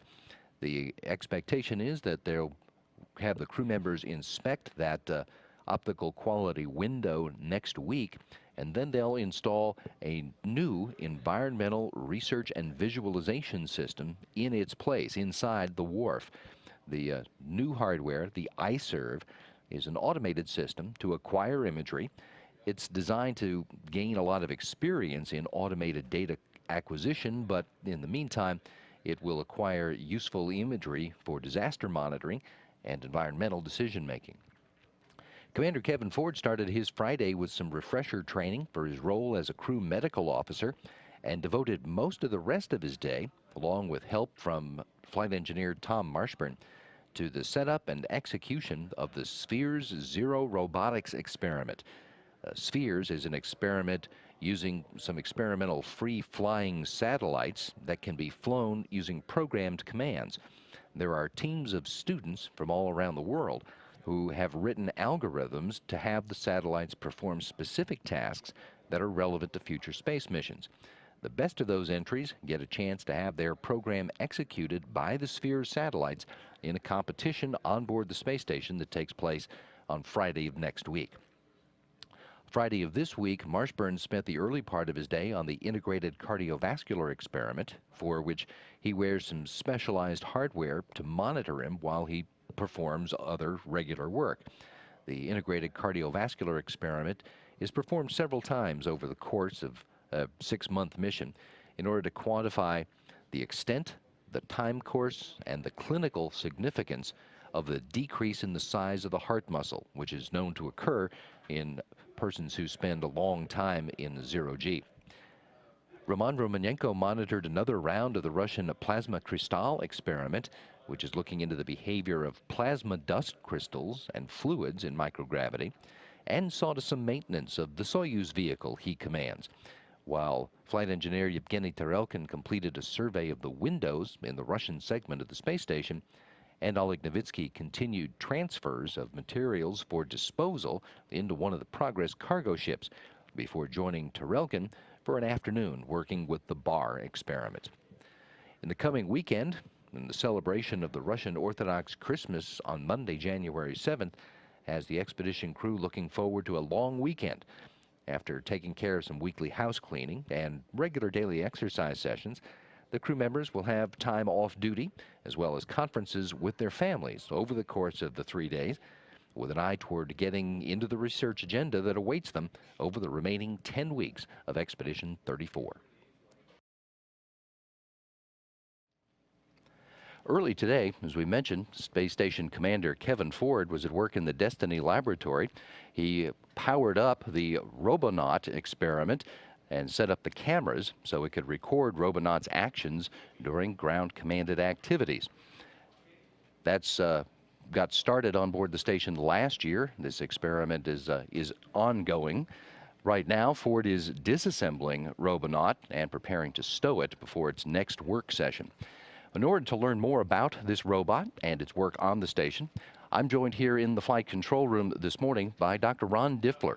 He is the Robonaut project lead based here at the Johnson Space Center in Houston. Good morning. Thanks for being here. Well, thank you, Pat. How and when did you become involved in the Robonaut project? I started in the late 1990s. My first job was actually working on the design of the forearm and the hand. After we completed the design of it, I worked quite a bit on the control system. Later on in the project, I became the hand subsystem lead, then moved on to become first the deputy project lead, then the project lead in the early 2000s. When did the design really get started? Well, that was for the first Robonaut, Robonaut 1, which is not in space. It was a prototype for the ground. We started working on Robonaut 2 in 2007. That was the beginning of our partnership with General Motors. And just to give a sense of how long it sometimes takes for these things to develop, how has a partnership with General Motors helped in the development? Oh, it's been an excellent partnership. It's allowed us to combine our resources with General Motors to build a better Robonaut system, the one that we have in space, than we could have done independently. By pooling our resources, we took advantage of the skills in both areas and allowed us to produce a system that's been doing very well on orbit. How would you describe the overall goals of this project? What are you trying to accomplish with the Robonaut in space? Well, our goal is to provide another tool for the space station community. As my boss likes to say, another pair of hands to help out on board the space station. We have the robot up there right now as a fixed system on a stanchion, just an upper body. And we are going through a variety of tests to verify that it can perform the way we expect it to do many of the tasks that it was able to do on the ground. This is all a precursor for later having the robot go mobile and helping inside the space station. But how has it gone so far? It's gone very well. We, as you mentioned, it was sent up there in 2011. And actually, 2011. We've been working with it now on space station for a little more than a year. We went through our checkout, which went very well. We've completed free space tasks. We've done our first interaction with the crew, human-robot interaction, which was a big thing for us. We've been working on the task panel, some of which you saw that activity today. We've also had a chance to work with our first tool on station, actually an airflow meter. With that device, we were able to send back data that normally isn't received on the ground, which was a great thing to help out providing even more information back to the crew, back to the support personnel that are helping the crew perform their tasks in space. What was the task with the airflow meter? What did Robonaut have to actually do? Well, normally a few times a year the crew uses a wand and a meter, and they measure the airflow coming out through the vents in various parts of the space station. Actually a perfect job for a robot. Nothing can hold something still better than a robot, as you might expect. In this case, we had the robot hold the wand and the meter, and what was unique about this particular situation is that normally the crew averages out the values they see on the meter and then sends down a few numbers to the ground. Here, the people on the ground were able to look through the robot's eyes using the robot's camera system and see real-time data coming through the air vents. And that was really cool because that was data they had never seen before. We've seen video over today and yesterday of the view from Robonaut's eye. Is the point of that to allow the ground to see what Robonaut sees, or is it registering data that is recorded itself? Well, there are actually multiple camera systems. The ones we're seeing on the ground right now are the ones we would use when a person directly controls the robot. That can be done a couple different ways. On the ground, we are performing experiments, and the people on the ground can see the robot perform their task with real-time data. That, of course, allows for a more expedited task. Also, when the crew will in the future don what we call teleoperation gear. They wear a variety of gloves and other sensors, and as they move around, the robot will track their position. When they're doing that, they'll be able to put on a helmet-like device, and they'll see through those same robot eyes, so they can have a good perspective as they're performing tasks, basically mated to the robot. They're controlling the robot's actions with their own actions. That's correct. That sounds like that would have application for using it anywhere in the station or outside the station. Actually, that's the biggest value will be when we have the crew person controlling the robot directly when the robot is on the outside of the station, which is something we're planning in the future. We'll do experiments inside the station where we'll practice this technique where the human and the crew person and the robot are right near each other as we develop that and be sure that it works well in the zero-G environment. The development is being done in small steps. It's because you said you've been working on it for years. A little more than a year, and we've been increasing the difficulty of the tasks, essentially. We've been adding to the capability of the robot over time by trying out different subsystems. Initially, we were just controlling it and having it go to predefined positions. Today's experiments, as a matter of fact, involve the use of machine vision. We're using the robot's other set of cameras, machine vision cameras, to find locations where objects are, and the robot drives its hand to those locations. We're doing initial work with that right now to calibrate and verify the vision system is working properly and adjust it accordingly. Later, we'll incorporate that machine vision technology, and the robot will do tasks in a more automated fashion using that sensor information coming from the cameras. And I think that sounds like the robot would be able to be a lot more useful to the crew if it could perform automated tasks. They'd be given tasks and allowed to go about its business. Absolutely. We see a progression. Right now, we're controlling many of the motions in a very definitive manner, controlling each part of the task very precisely. We later expect to go to a more semi-autonomous mode where the ground personnel will be doing more supervision, and then as time goes on and we gain more confidence in the system and everything is proven out, we go to even more autonomous type mode where there'd be less supervision from the ground. Why is the robot only an upper body right now? Well, when we first started our work with General Motors, our focus was on manipulation, the ability to perform tasks that currently only humans can perform. So we started working with that part of the body that's involved in those types of tasks, the upper body, arms, hands, a head, to have sensor systems in it so you can see what you're doing. Now we're looking towards the future where we'll need to go mobile. If we're going to be helping the crew both inside and outside the space station, we need that mobility. We're working on a pair of what we call climbing legs, which we will add to the upper body of the robot and allow it to move throughout the inside of the station initially, and then eventually outside the station, and perform the kinds of tasks that we're testing out capabilities for right now on our task board and with the tools I mentioned earlier. It occurred to me that if it had legs, you could probably make it walk. You just couldn't keep it on the ground. Couldn't keep it down on the floor of the station. And that's why we call these climbing legs, because our protocol will be that we will move from one fixed location to another. The robot will always have one leg in contact so that it'll be grounded as performing its task. Looking ahead, what is the next step or the next couple of steps in the development and the testing? Well, we're continuing to work with our task board, integrating first our vision data, some of which we're working on today. We'll be adding more force information to performing our tasks. Just like a human, we use a variety of sensor information to perform our tasks, vision, force data, and we're testing out those capabilities on the robot. We'll be adding more tools to our repertoire. We hope to be using a tether hook. It's just our early practice when we go EVA. And then, of course, we'll be sending up the legs and then a battery backpack so we can be untethered and start moving in the station. We expect to send those up in the later part of 2013 and start performing our first tests in early 2014 of the robot, checking out its lower body and then starting to move throughout the space station. Awkward if it's becoming self-aware and discovering its own self? We'll be working with it to check out to be sure that all the new parts we're sending up work well. But right now, its consciousness is pretty much limited to what we tell it to do. Have you given any thought to giving it a voice? We have as a matter of fact, when you're wearing the teleoperation gear, which I mentioned earlier, and you're wearing the helmet, you'll also have a microphone. This allows the crew person, to command the robot to change modes. For example, if they're performing a task and they want to rest, they can tell the robot to freeze its limbs. And then the robot's limbs will start moving and the crew person can stop. So we do have a voice interaction system integrated, but we only use it right now when we're doing teleoperation. So the look ahead then, it may be this time next year or roughly, where we could see it really interacting with the crew members and performing tasks. We'll definitely see it starting to take its first steps in that climbing process I mentioned.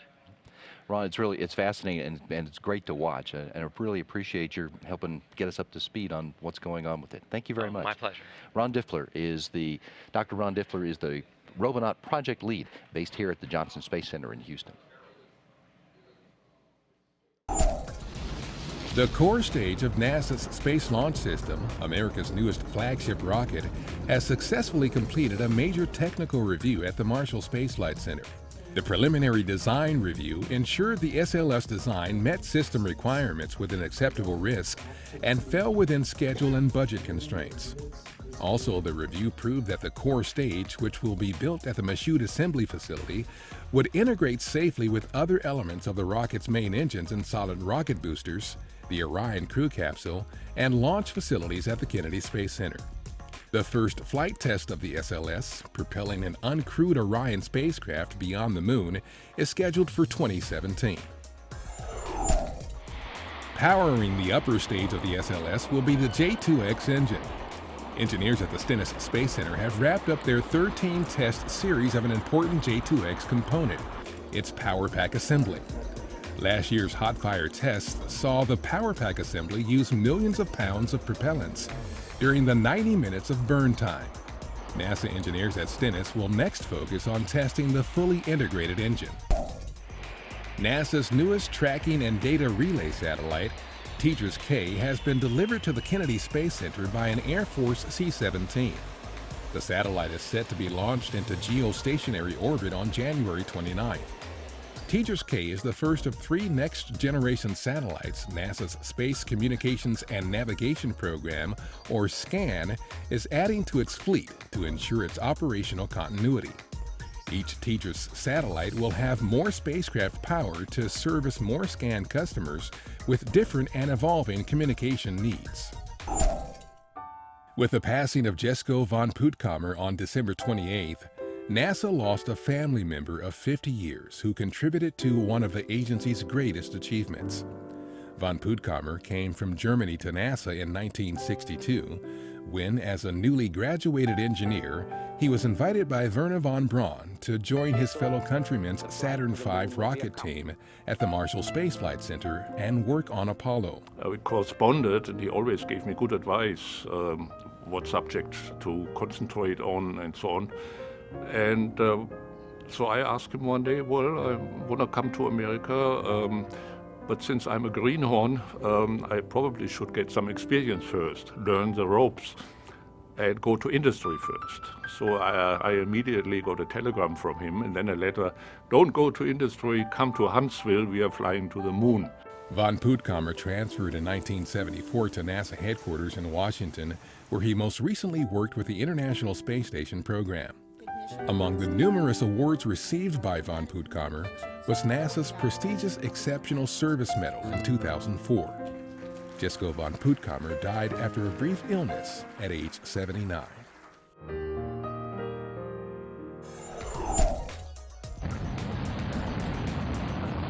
On January 7, 1968, Surveyor 7 was launched from the Kennedy Space Center. The 5th and final spacecraft of the Surveyor series to land softly on the moon, Surveyor 7 helped NASA's coming Apollo missions by testing landing technology, providing data about the compatibility of the Apollo design with conditions on the lunar surface, and gathering science about the moon itself. I'm Stuart Witt, the CEO of Mojave Air and Spaceport. This has been an amazing year at Mojave. Stratolaunch, the Paul G. Allen Company Stratolaunch that announced that they would be breaking ground in Mojave in December of 2011, actually moved into their 88,000 square foot low bay a month ahead of schedule, and they plan to complete their high bay to produce the largest airplane ever built here in Mojave. They plan to be in that ahead of schedule in February of 2013. I understand that there's already 80 people working full-time in the low bay, and that is a new build-out on 19 acres in Mojave. The rocket companies had some amazing accomplishments. The Mast and Space Systems in Zero and Zombie conducted a number of tethered flights, untethered free flights. It was just fascinating in the skies where they were demonstrating precision takeoff, navigation, and landing of various family of landers, even in very strong crosswinds, up to as much as 40 knots. On the unmanned air systems or optionally piloted aircraft front, this year we had two firsts. The Firebird, Northrop Grumman, was the second generation from the old school design at Scale Composites. Northrop flew the second gen of that on its first flight last month, which opened up a whole new family of unmanned air systems under an optionally piloted vehicle certificate of authorization from the FAA. This is a big deal. This just adds to our 60-year history in unmanned air systems at Mojave with a whole new family looking well into the future. On the rocket front, we continue to have numerous tests every day. I mean, we've had as many as 9 this year, 9 in one day rocket tests. A whole host of companies, and now companies are coming from around the states to come to Mojave just to test. To piggyback on existing test sites, we had interorbital, we had Mast and Space Systems, we had AMPT from Colorado come here, Whitting Hill Aerospace, Virgin Scaled, and add that to the number of glide flights of Virgin Galactic, nearing the powered flight phase of Spaceship 2, White Knight 2. You see the development at X-Corps of their new family of suborbital craft. It's just been a wild ride this year in Mojave on the aviation front. Firestar Engineering is another remarkable young company that came to Mojave to find a house to develop and test new green rocket motor technologies and components. This year, Incotec celebrated in October their 20th anniversary.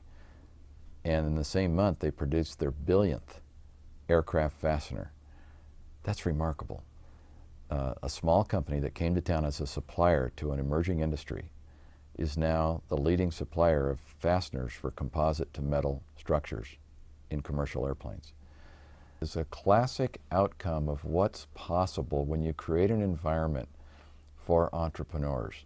From the airport side, creating this infrastructure where the innovators can find a home to innovate, to test and develop takes some thought to try to be out in front. First have to assess, what do our tenants need? What do they not only what do they need today, but what can we anticipate they will be needing at the end of the year? And we build to it. These people expect and demand access to data, very high speed, high volume data. This year, we completed airport-wide fiber installation. We now connected that fiber with #1 Wilshire in Los Angeles. We have direct access to the largest pipe in the nation for data. Now that fiber is being extended to the rocket test sites where these companies can watch testing anywhere in the world at very high data rates. We believe this is one of the biggest attractants we've been able to provide the new tenants in Mojave. Also, just basic infrastructure, water, power, sewer, improving our runways, taxiways, making building sites available, enhancing our environmental assessments, to preparing us for our next licensing phase with the FAA. All of these activities are going on concurrently in 2012. Right now behind me we are completely tearing up and completely rebuilding a brand new runway called 422 as a crosswind runway, extending its length and lighting it. A great enhancement to the airport for both general aviation and potential returning space vehicles. And so we're constantly trying to position the airport where the business is going, not where it is today. Each year, we are amazed at the revenue we receive from the rail industry. And this last year, we We actually invested even deeper in our rail yard, and it's amazing now what comes in by rail. I believe in the future resin will come into this airport in tanker cars and spaceships will go out the other side. I think the production line is starting to show signs that people understand that we have a rail yard. It supports the wind industry currently, the auto industry, specialty freight shipments of all kinds, and I believe shortly it will be supporting the aerospace industry. On the facilities side, we had a requirement from the tenants a couple of years ago to build out an event center. There was no place in the Mojave area where the tenants could hold an all-hands meeting. They had grown to the point where they didn't have their own facilities big enough for everybody to get in one room and have a get-together. So we started working with the community organizers in town who are into the revitalization of Mojave and determined that this community really does need a community center for events, not just for the airport, but for everyone. So my board invested in a joint use facility for whether it be performing arts, whether it be aerospace events, lectures, training, you name it. So that is our Building 137. My board allocated $600,000 this year to complete that project. We believe we're going to have that building ready for its first event in the April timeframe of 2013. Along that line, every third Saturday of every month, there's an event hosted by locals in the community called Plane Crazy. And it's an opportunity for people who own vintage airplanes to put them on display. So that event has grown, and it's become a gathering point for aviation enthusiasts, anybody, kids, anybody who want to come out and see cool airplanes. One of the most successful Plane Crazies this last year was on a day when Scale Composites held an open house and a job fair, and they parked all of their really cool airplanes and specialty flight test and flight research airplanes on the ramp, and 4,000 people attended. And literally college grads from across the nation piled into cars and drove to Mojave to put their resumes on file with these forward-leaning aerospace firms. It was an amazing day. Another event we hosted this year was for the Office of Commercial Space Transportation with the FAA on an emergency preparedness workshop for the commercial space industry. And from my perspective, we've developed a number of lessons learned in Mojave over the last 11 years. We have actually designed and built purpose-built response vehicles for composite aircrafts and rocket-powered aircraft. We have a procedure every day looking at all of the events for tomorrow and ensuring that the various response vehicles are staffed and loaded with the right agents if they're needed.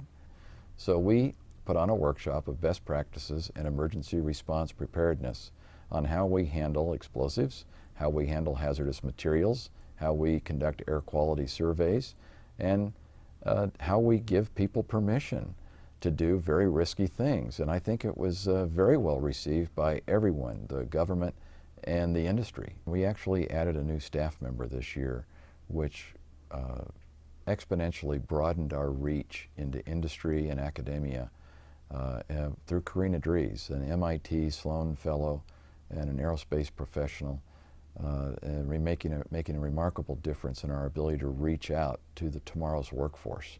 And we look for very big things in 2013 from Karina. Another thing we've learned at Mojave is that policy matters, words matter.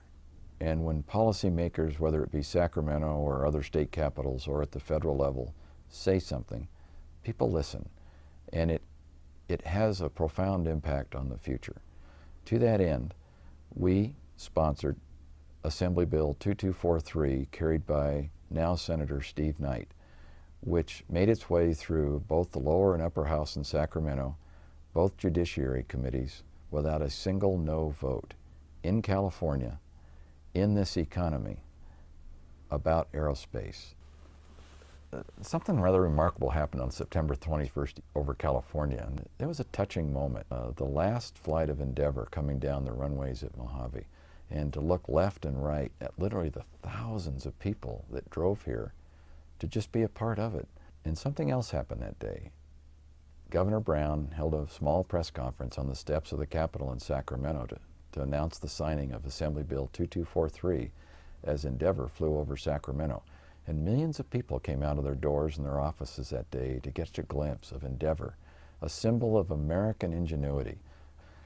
I applaud Sacramento. I applaud the governor for his signature and to taking a stand to keep business in California in this emerging new industry. This next year, we intend to seek minor amendments to 2243, which will do nothing but increase our ability to retain this industry in California and again be a nationwide leader in policy, shaping policy which is going to be needed to foster this industry nationwide and be a leader around the world. We are also looking at policy on revamping law that was signed by President Johnson in 1968, shaping the International Trade in Arms Regulations, which regulates rocketry.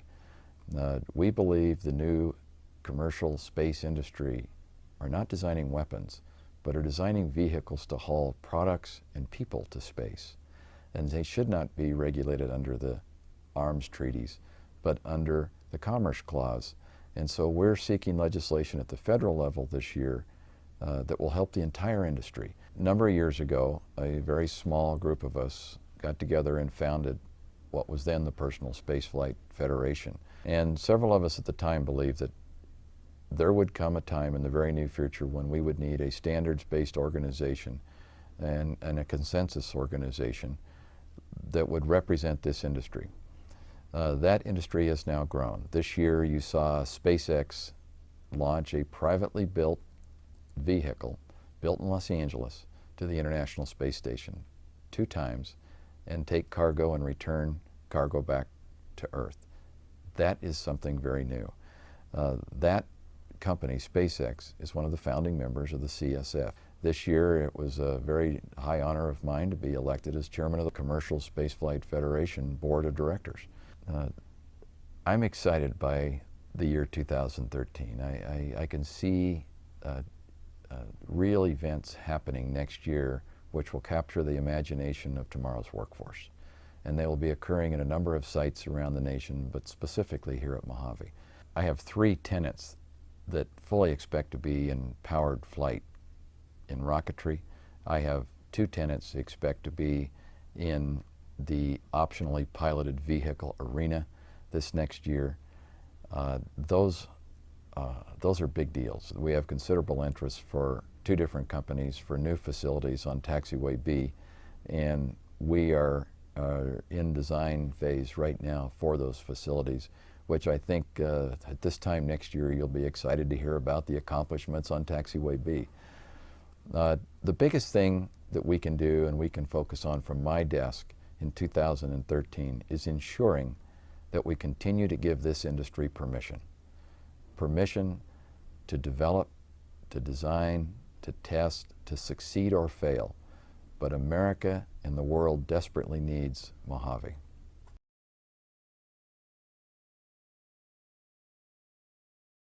Im Süden Australiens sind tausende Menschen auf der Flucht vor Buschbränden. Auslöser ist eine extreme Hitzewelle mit Temperaturen bis zu 48 Grad. Auf dem ganzen Kontinent ist die Feuerwehr in Alarmbereitschaft. Kritisch ist die Lage derzeit auf der Insel Tasmanien. Dort sind mehrere Brände außer Kontrolle. Südöstlich der Hauptstadt Hobart mussten mehrere hundert Einwohner und Urlauber mit Schiffen in Sicherheit gebracht werden. Dichte Rauchwolken, Meter hoch schlagen die Flammen in den Himmel, Dunelly im Südosten von Tasmanien. Ein Buschfeuer ist über den Ort hereingebrochen und mittendrin noch Menschen. Sie kämpfen um ihr Hab und Gut. Seit gestern Nachmittag sind eine Menge Leute abgehauen. Wer geblieben ist und gegen die Flammen kämpft, der hat sein Haus aber oft retten können. 40 Feuer lodern im Moment auf der Insel Tasmanien. Einige sind längst außer Kontrolle. Viele Menschen flüchten vor Flammen und Rauch an die Küste, sogar bis an den Strand. Hunderte Touristen sitzen in Port Arthur fest, da Straßen unpassierbar sind. Schiffe bringen die Menschen in Sicherheit. Immer häufiger kämpft Australien gegen die Naturgewalten, extreme Regenfälle, heftige Stürme, Überschwemmungen. Diesmal sind es Dürre und Hitze, 40 Grad und mehr, ein idealer Nährboden für Buschfeuer.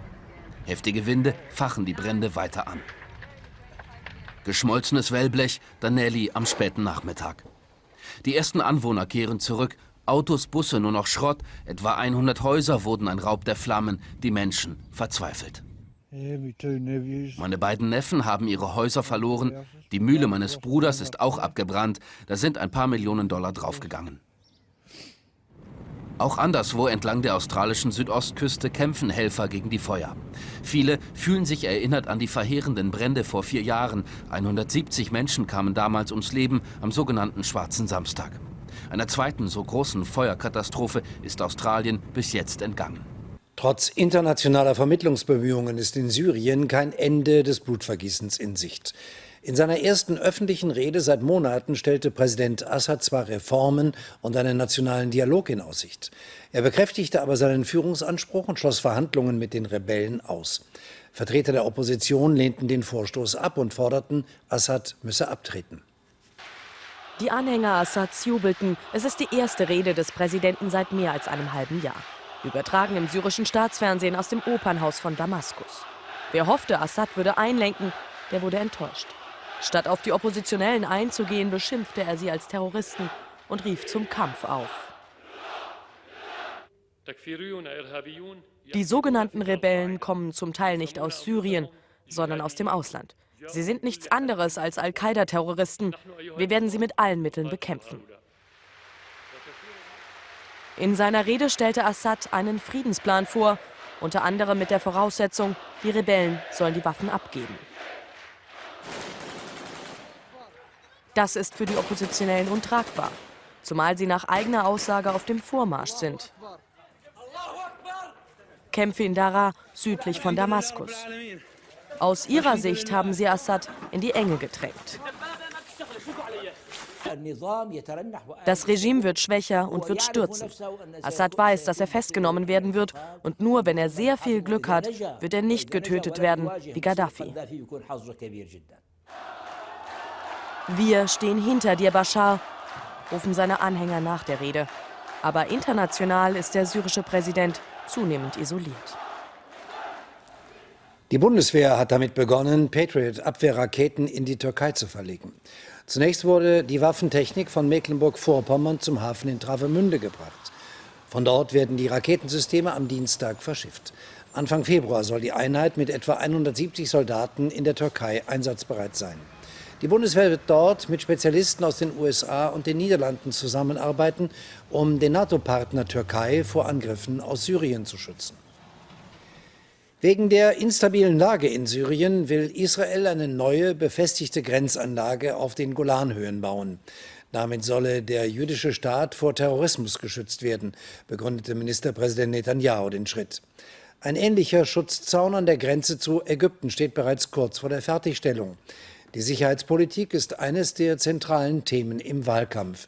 In gut 2 Wochen wird in Israel ein neues Parlament gewählt.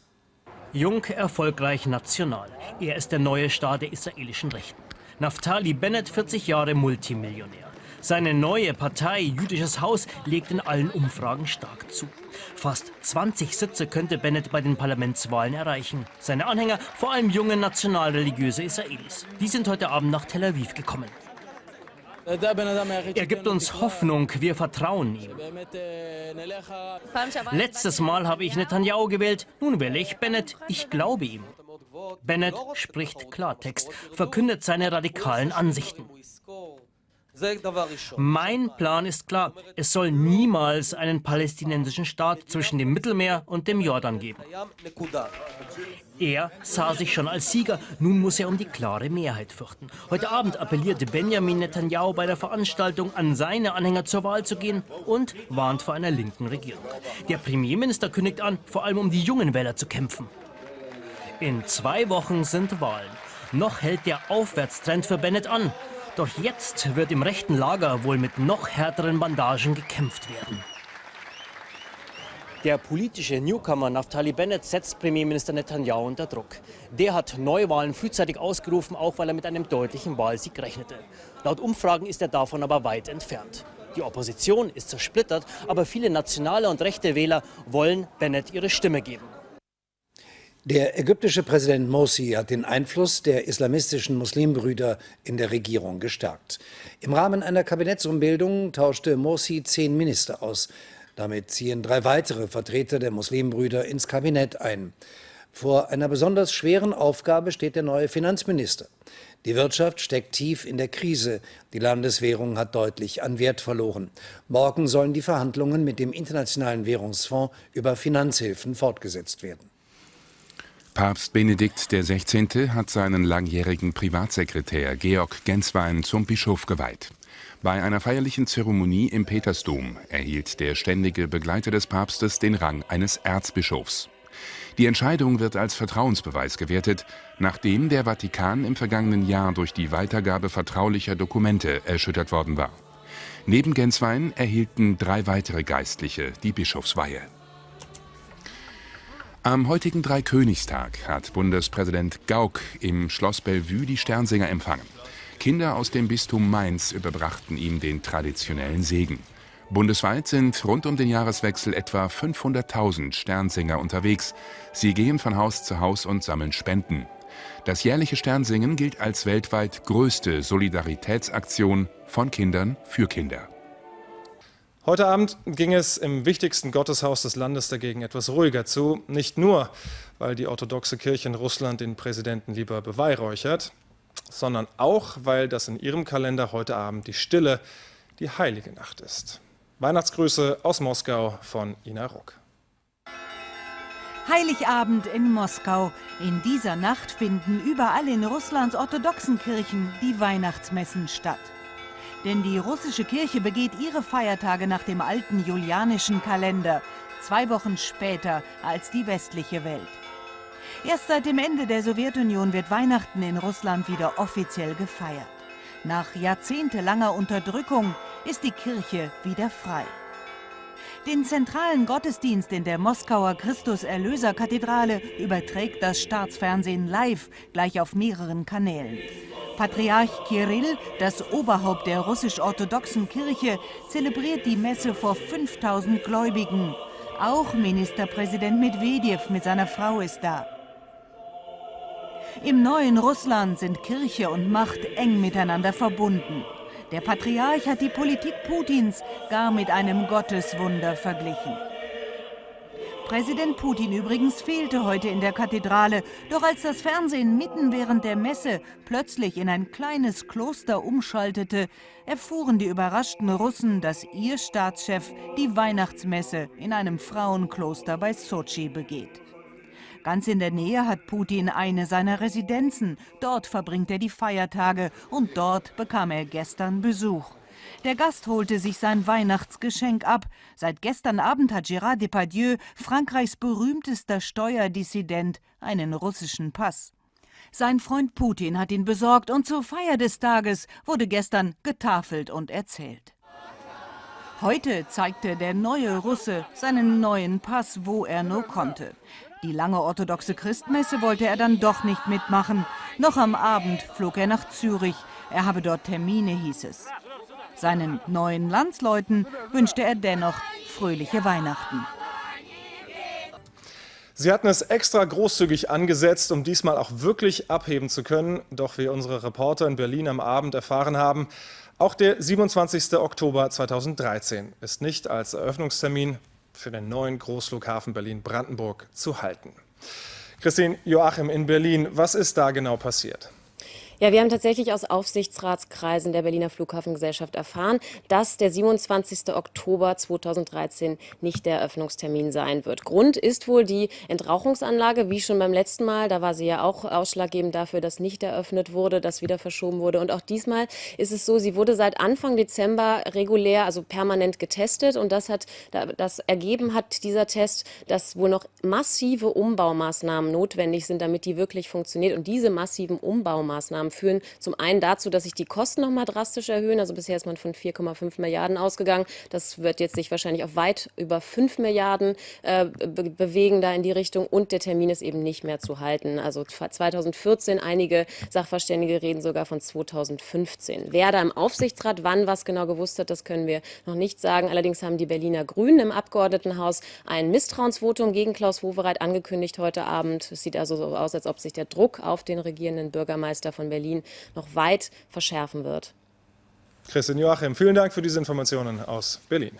Die unendliche Pannengeschichte, sie geht weiter. Der neue Hauptstadtflughafen wird auch in diesem Jahr nicht eröffnet. Es gibt einfach zu viele schwerwiegende Baufehler, vor allem beim Brandschutz. Vorgesehen war die Eröffnung für Oktober 2013. Jetzt nennt die Flughafengesellschaft Berlin-Brandenburg gar keinen neuen Termin mehr. Damit wird die Eröffnung nun schon zum 4. Mal verschoben. Berlins regierender Bürgermeister Klaus Wowereit beugte sich heute dem öffentlichen Druck und trat als Aufsichtsratschef der Gesellschaft zurück. Alexander Oetker berichtet. Keine Bauarbeiter in Sicht hier auf der Großbaustelle des Flughafens. Dabei sollten hier längst die Reisenden entlanglaufen. Das erste Mal schon im November 2011. Hat nicht geklappt. Dann der nächste Termin, der 3. Juni 2012. Auch der fehlgeschlagen. Dann 17. März diesen Jahres. Das wird auch nicht klappen, genauso wenig wie der 27. Oktober. Der neue Termin 2014. Irgendwann. Doch wir Berliner sind da irgendwie misstrauisch geworden. Wir begeben uns auf Spurensuche mit dem Berliner Taxifahrer Ümit Badem. Nein, viel los ist hier nicht. Die Baustelle liegt seit Monaten weitgehend brach. Die Brandschutzanlage hakt. Das ist keine Lappalie. Sogar ein Teilabriss ist offenbar im Gespräch. Der zuständige Prüfer sprach von Murks. Offenbar wurde einfach gegen die Baugenehmigung gebaut. Warum, weiß niemand. Es klingt wie ein Großprojekt in einer Bananenrepublik. Richtig wäre, Klaus Wowereit würde zurücktreten als regierender Bürgermeister, weil er ist zu einer Belastung für die Stadt geworden. Er tritt am Nachmittag auch zurück, aber nur als Aufsichtsratschef. Zur Zukunft des Flughafens kein klares Wort. Eine Terminfrage ist momentan nicht möglich zu entscheiden. Aufgrund der Erfahrungen, die wir gemacht haben, werde ich mich da zurückhalten. Das ist nicht nur ein peinliches Debakel für Klaus Wowereit im Roten Rathaus, es ist auch ein Milliardengrab für Berlins und Brandenburgs Steuerzahler. Der Flughafen sollte einst 2 Milliarden kosten, jetzt sind wir bei 4,3 Milliarden. Doch was er dann bei Fertigstellung wirklich gekostet hat, das mag heute niemand voraussagen. Weiter geht's zum Flughafen Tegel. Der war längst abgeschrieben, sollte letztes Jahr schließen, doch nun geht's hier weiter. Wie findet das Taxifahrer Ümit? Ist besser, vollkommen. Ja, je länger, desto besser für uns, weil Tegel ist super Flughafen, ist sehr zentral. So sehen das auch die Urlauber an Gate 7. Nach Tegel fahren wir eine Viertelstunde mit dem Taxi und nach Schönefeld eine halbe oder noch länger. Sind Sie froh, dass Tegel offen bleibt, jetzt erstmal bis 2014? Ja, bin ich froh drüber, weil wegen den, wie heißt der neue? Ach, der neue, unbeliebt schon vor der Eröffnung. Außerdem wird er 2014 schon viel zu klein sein für Berlins Passagierzahlen. Für Tegel gilt also wohl, Totgesagte fliegen länger. Tja, wie heißt der Neue? Direkt weiter zu Alexander Oetker vom Roten Rathaus in Berlin. Alexander, Klaus Wowereit ist als Aufsichtsratschef der Flughafengesellschaft zurückgetreten. Regierender Bürgermeister möchte er aber bleiben. Kann jemand, der die Probleme beim Flughafen jahrelang nicht in den Griff bekommen hat, wirklich die Hauptstadt regieren? Na, glaubt man den Berlinern, dann kann er das nicht mehr. Denn die Umfragewerte seit Beginn dieses Debakels sind wirklich desaströs. Da ist nicht mehr viel übrig vom einstigen Party-Bürgermeister Klaus Wowereit. Allerdings ist da auch keiner, der ihm jetzt prompt nachfolgen könnte. Die SPD in Berlin ist nun wahrlich keine Talenteschmiede. Ich glaube, er will das aussitzen. Sein Nachfolger an der Spitze des Aufsichtsrats ist übrigens Matthias Platzek, der Ministerpräsident von Brandenburg. Der wird jetzt erstmal die Vertrauensfrage stellen. Und dessen Umfragewerte im Land sind auch gut. Noch muss man hinzufügen, denn dass jetzt schon das letzte Wort beim Debakel um den Flughafen war, das glaubt hier in Berlin und Brandenburg nun wirklich gar niemand mehr. Vielen Dank für diese Einschätzung, Alexander Oetker, live aus Berlin. Das Desaster um den Hauptstadtflughafen nimmt kein Ende. Als Konsequenz gibt Berlins regierender Bürgermeister Wowereit seinen Posten als Aufsichtsratsvorsitzender der Betreibergesellschaft ab. Übernehmen soll Brandenburgs Ministerpräsident Platzek. Beide stehen wegen der dauernden Pannen und ausufernden Kosten schon lange unter Beschuss. Ursprünglich soll das neue Drehkreuz im Oktober 2011 starten. Kosten damals 2,1 Milliarden Euro. Doch dann gibt es erste Bauprobleme, auch wegen Sicherheitsvorschriften. Neuer Termin ist Juni 2012. Nur wenige Wochen vorher das Eingeständnis, klappt doch nicht, diesmal wegen Pannen beim Brandschutz. Zuletzt war von Oktober 2013 die Rede. Die Kosten liegen inzwischen bei rund 4,3 Milliarden Euro. Und jetzt ist klar, frühestens 2014 wird eröffnet. Britta Hilpert über eine scheinbar unendliche Geschichte. Das Wetter passt zum Debakel. Trübe Aussichten am Hauptstadtflughafen. Seit heute ist klar, noch mehr Zeit und noch mehr Geld braucht es, um den Bau fertigzustellen. Berlin, Brandenburg und der Bund haben den Bau zu verantworten. Der Aufsichtsratschef Wowereit trat heute zurück zugunsten des Kollegen. Herr Platzek hat sich bereit erklärt, den Aufsichtsratsvorsitz zu übernehmen. Und ich glaube, das ist dann auch eine gute Arbeitsteilung. Der nächsten logischen Frage wich der Regierende aus und antwortet mit anderen Informationen. Sie treten als regierender Bürgermeister zurück? Eine Terminfrage ist momentan nicht möglich zu entscheiden. Wechsel an der Aufsichtsratsspitze. Für Ministerpräsident Platzek ist das eine politische Schicksalsfrage. Auch mein Name und mein Schicksal eng an diesen Flughafen knüpfen, weil ich glaube, er ist für das Land so wichtig, dass man das tun muss. Klar ist nun, hinter den Kulissen ist das Chaos noch größer als bisher bekannt. Die Brandschutzanlage ist das Kernproblem. Sie ist aufwendig und kompliziert. Die Architekten wollen den Rauch über eine Riesenfläche und mehrere Geschosse auch nach oben und nach unten absaugen lassen. In dem Umfang gab es so etwas noch nie. Der neue Technikchef Horst Ammann, hier rechts im Bild, versucht seit 6 Monaten, die Baustelle in den Griff zu kriegen. Doch es fehlen Pläne und oft weiß er nicht, ob das Gebaute der Baugenehmigung entspricht. Dafür trägt die Geschäftsführung Verantwortung, meint der Bund. Flughafenchef Schwarz soll nun gehen. Es werden in Aufsichtsrat und Geschäftsführung neue, ausgewiesene, tüchtige Fachleute hereingeholt und auf der Basis werden wir dann die nächsten Schritte definieren. Köpfe rollen am Flughafen. Wie weit wird das gehen? In Berlin gibt es heute weitere Krisentreffen und in Potsdam will der Ministerpräsident die Vertrauensfrage stellen. Carsten Behrendt steht für uns vor dem Abgeordnetenhaus in Berlin, wo Wowereit im Krisengespräch mit seiner SPD ist und nachher auch noch mit dem Koalitionspartner CDU. Tut sich da noch was oder reicht Wowereits Rückzug als Aufsichtsratsvorsitzender erstmal? Ja, heute Morgen ging hier eine regelrechte Schockwelle durch die Berliner Landespolitik. Mittlerweile hören wir aus der Großen Koalition und auch aus der SPD, dass man sehr um Schadensbegrenzung bemüht ist. Das Ganze soll dann doch eine Flughafenkrise bleiben und keine Regierungskrise werden. Insofern ist Wowereits Rückzug aus dem Aufsichtsrat ein Manöver, um sich selbst aus der Schusslinie zu bringen. Aber das eigentliche Problem dieser Baustelle löst nicht und der regierende Bürgermeister bleibt damit angeschlagen. Erst platzt ein Eröffnungstermin nach dem anderen. Jetzt gibt es sicherheitshalber gar keine Prognose mehr. Wird das überhaupt noch was? Ja, wenn wir das wirklich wüssten. Da hat Wowereit ein Zitat gesagt in seiner Erklärung, das muss man sich wirklich auf der Zunge zergehen lassen. Er habe die Bestätigung erhalten, dass der Flughafen technisch fertigzustellen sei.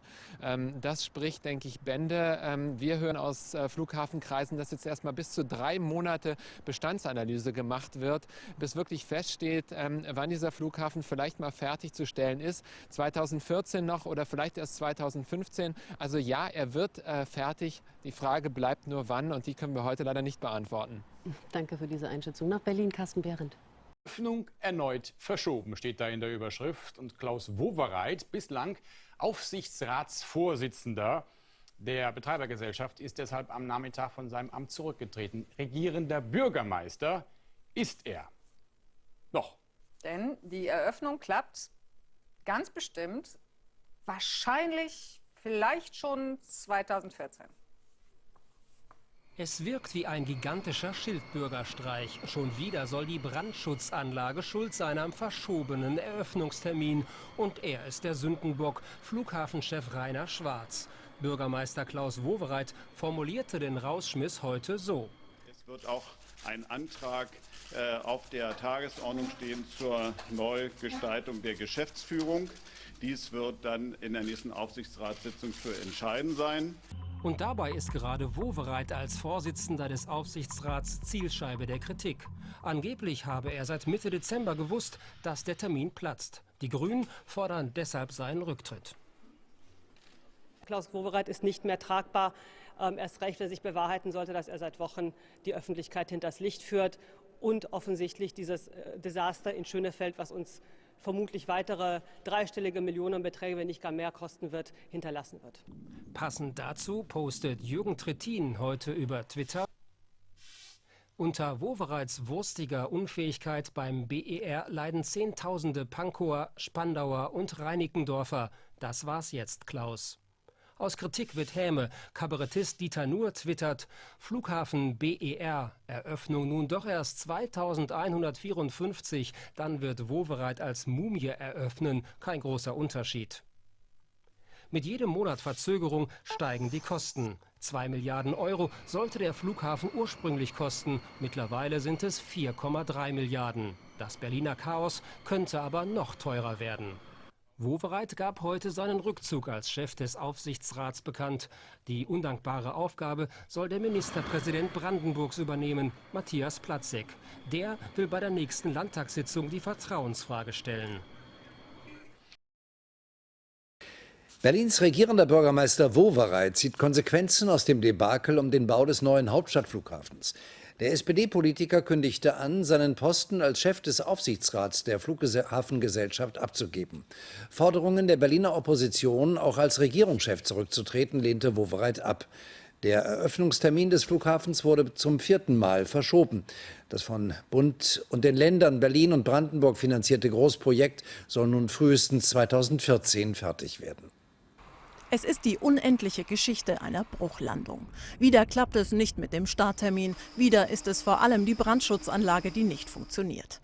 Der Druck auf die Verantwortlichen, vor allem auf den Vorsitzenden des BER-Aufsichtsrates, erwächst.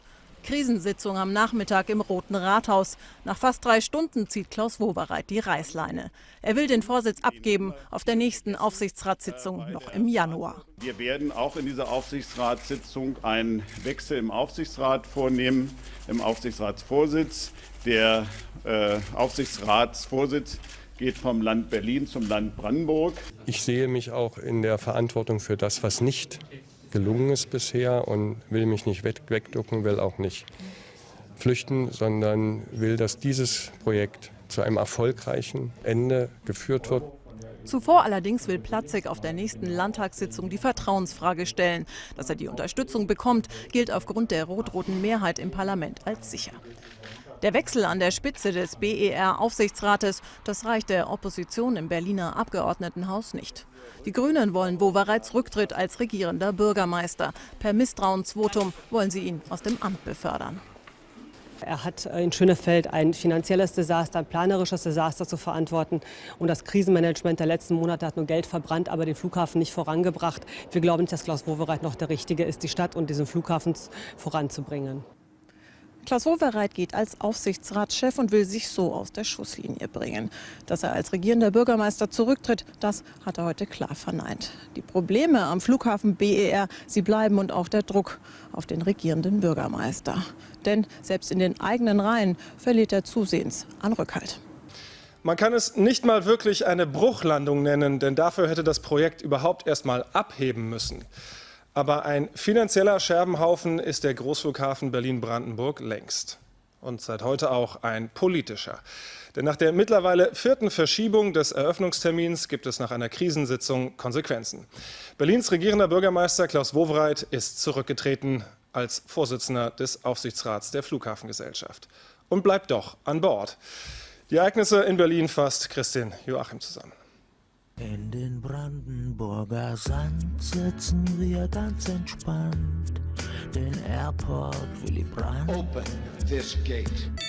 Und dann war die Entspannung wohl doch etwas zu groß. Die 4. Verschiebung des Eröffnungstermins vom neuen Flughafen Willy Brandt soll jetzt Konsequenzen haben. Klaus Wowereit, bisheriger Aufsichtsratschef, kündigte für die nächste Aufsichtsratssitzung im Januar personelle Veränderungen an. Wir werden auch in dieser Aufsichtsratssitzung einen Wechsel im Aufsichtsrat vornehmen, im Aufsichtsratsvorsitz.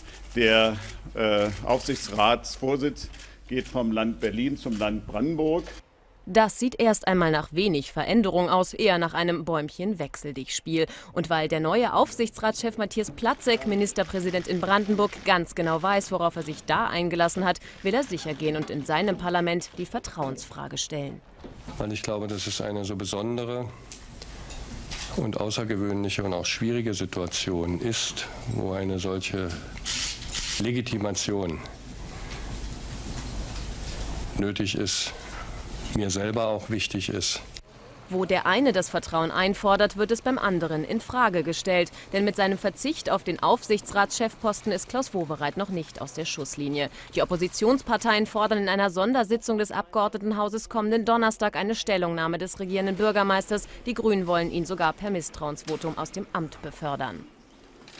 Er hat in Schönefeld ein finanzielles Desaster, ein planerisches Desaster zu verantworten. Und das Krisenmanagement der letzten Monate hat nur Geld verbrannt, aber den Flughafen nicht vorangebracht. Wir glauben nicht, dass Klaus Wowereit noch der Richtige ist, die Stadt und diesen Flughafen voranzubringen. Seid mal ein bisschen tolerant und nervt nicht rum mit dem Termin. Die Mühlen malen anders in Berlin. Open this gate.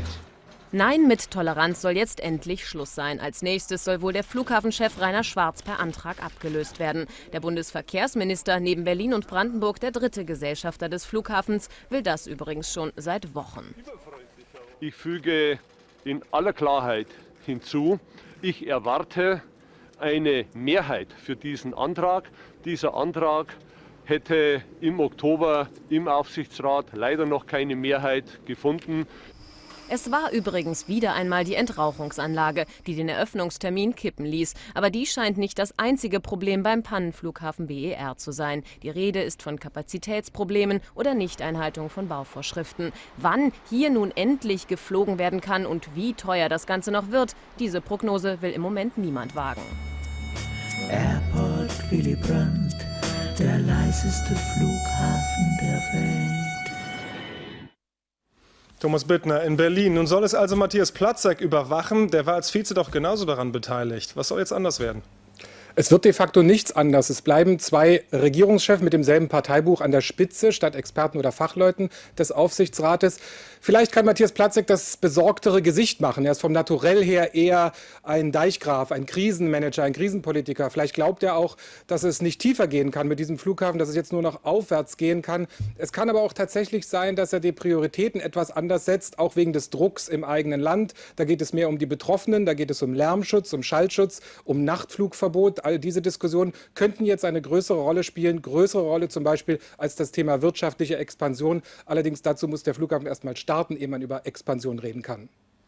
Diese Rochade an der Spitze, die soll Klaus Wowereit aus der Schusslinie nehmen, aber hält ihn das auch wirklich im Amt? Ein regierender Politiker bleibt so lange im Amt, wie ihn die eigenen Leute stützen. Und am heutigen Abend muss man sagen, nach einigem Grummeln hat die CDU ihm gerade den Rücken gestärkt und steht hinter ihm. Die SPD hat keinen anderen Kandidaten. So lange kann Klaus Wowereit also Regierender bleiben. Hätte er heute überhaupt keine Konsequenzen gezogen, dann hätte es vielleicht schon in dieser Woche eng für ihn werden können. Vielen Dank für diese Informationen, Thomas Bittner aus Berlin. Zu den neuesten Turbulenzen rund um die Großbaustelle Flughafen Berlin-Brandenburg. Jetzt der Kommentar von Anna Kyrileis vom Rundfunk Berlin-Brandenburg. Es ist nicht nur eine unendliche Geschichte, es erinnert auch an Michael Endes unendliche Geschichte. In dem Roman geht es um Phantasien, das dem Untergang geweiht ist. Der Flughafen, der fantastische Traum eines Großflughafens, mit dem man glänzen wollte, geht unter. Rettung ist nicht in Sicht. Keiner kann heute sagen, wann, wie, was eröffnet wird. Von den Kosten ganz zu schweigen. Es ist die unendliche Geschichte der planerischen Pannen, des Missmanagements und des politischen Versagens. Peinlich und unerträglich.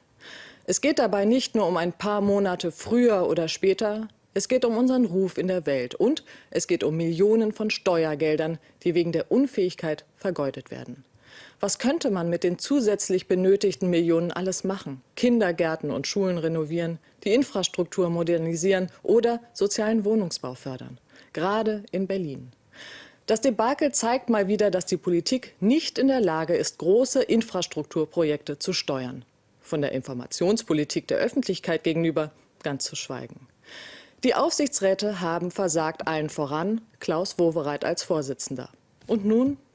Nur ein munteres Bäumchen wechsel dich an der Spitze des Aufsichtsrates, soll das ein Witz sein? Statt mit einem echten Rücktritt politische Verantwortung zu übernehmen, wird sie einfach weitergegeben. Das reicht nicht. In der unendlichen Geschichte wird Phantasien durch das Nichts bedroht.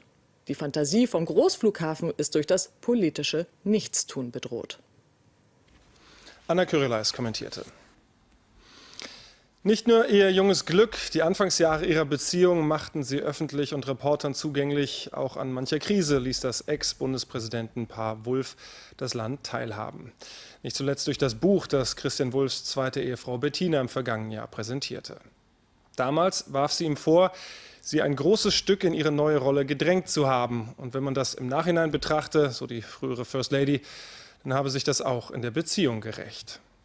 So gesehen erscheint das fast nur konsequent, was die beiden nun heute verkündet haben, die Trennung. Über Szenen einer nun gescheiterten öffentlichen Ehe, Robin Lautenbach. Bislang war das wohl der bitterste Tag im Leben von Christian und Bettina Wulff.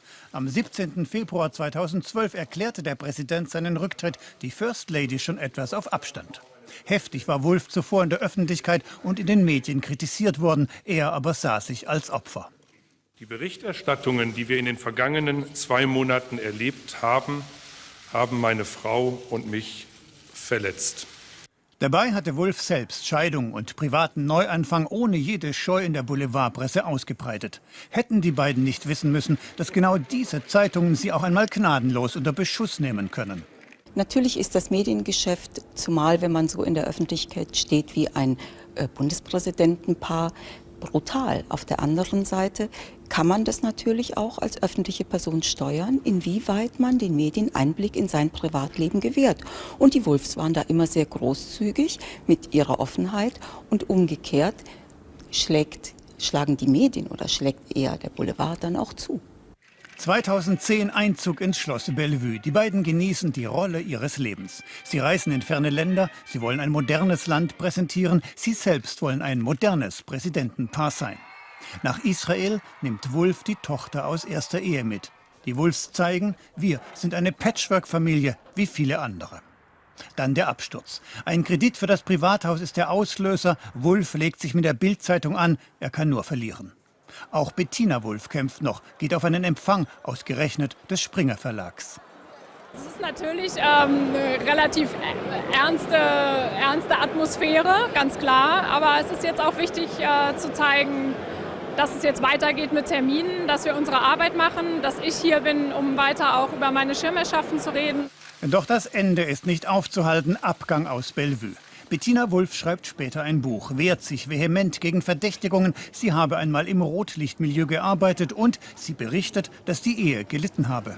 Ich glaube, dass dieses Ehedrama unsere niederen Instinkte befriedigt, weil wir damit einfach ein bisschen unter das Sofa von fremden Leuten schauen können. Auf der anderen Seite aber werden hier natürlich auch exemplarisch gesellschaftliche Konfliktlinien deutlich. Also da haben wir zum einen die Diskussion, was ist eigentlich öffentlich, was ist privat, was ist politisch und was ist privat. Das Ende eines Märchens. Das politische Amt zelebrierten sie einst so öffentlich wie das private Glück. Am Ende haben sie beides verloren. Wenn Sie das Gefühl haben, in diesem Jahr noch kein einziges Mal die Sonne gesehen zu haben, keine Angst, Sie sind nicht allein, tröstet Sie jetzt Claudia Kleinert. Tja, also das haben wohl viele. Haben Sie denn schon gesehen in diesem Jahr? Ja, hier in Hamburg eher weniger üppig, muss ich zugeben. Das war auch so. Niedersachsen, zum Beispiel Nordrhein-Westfalen, weite Teile Baden-Württembergs hatten noch gar keine Sonne. Aber es gibt auch schon ein paar Regionen, wohlgemerkt seit Anfang des Jahres. Feldberg 13 Stunden 58 Minuten Sonne, Fronten in Bayern 9 Stunden 59, Borkum 9 Stunden 37. Aber wie gesagt, ganz viele Stationen seit Jahresbeginn noch kein bisschen Sonne.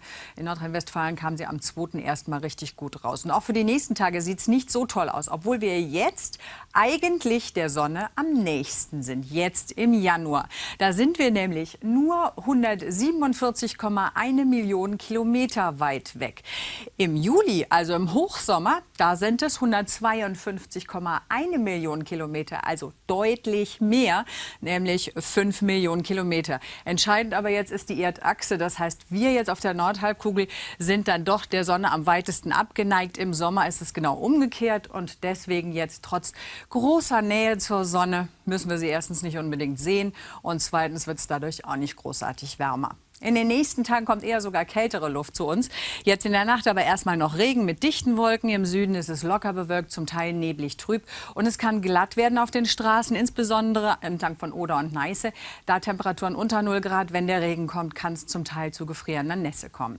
Temperaturen gehen bis morgen früh zurück auf 6 bis -1 Grad. -1 Grad dort, wo Sterne längere Zeit zu sehen sein werden. Da ist es dann morgen früh auch neblig, nämlich im Süden und Südwesten. Sonst dichte Wolkenfelder, der Regen aus Norden kommt ein bisschen weiter nach Süden voran, im Laufe des Nachmittags bis in die Oberpfalz. Das schüttet jetzt nicht den ganzen Tag über durch, aber es ist immer mal wieder ein bisschen nass und nach Süden und Südwesten hin kommt dann sogar mal recht gut die Sonne durch. Temperaturen am Nachmittag meist zwischen 4 und 8 bis 9 Grad, der Wind dazu überwiegend schwach aus westlichen Richtungen. Dann kommt schon wieder ein neues Frontensystem, am Mittwoch kräftiger Regen in der Nordhälfte, im Süden nach Nebelauflösung freundlich und sonnig, Donnerstag dann Schneeregen bis in tiefere Lagen, Höchstwerte gerade mal noch 4 bis 7 Grad.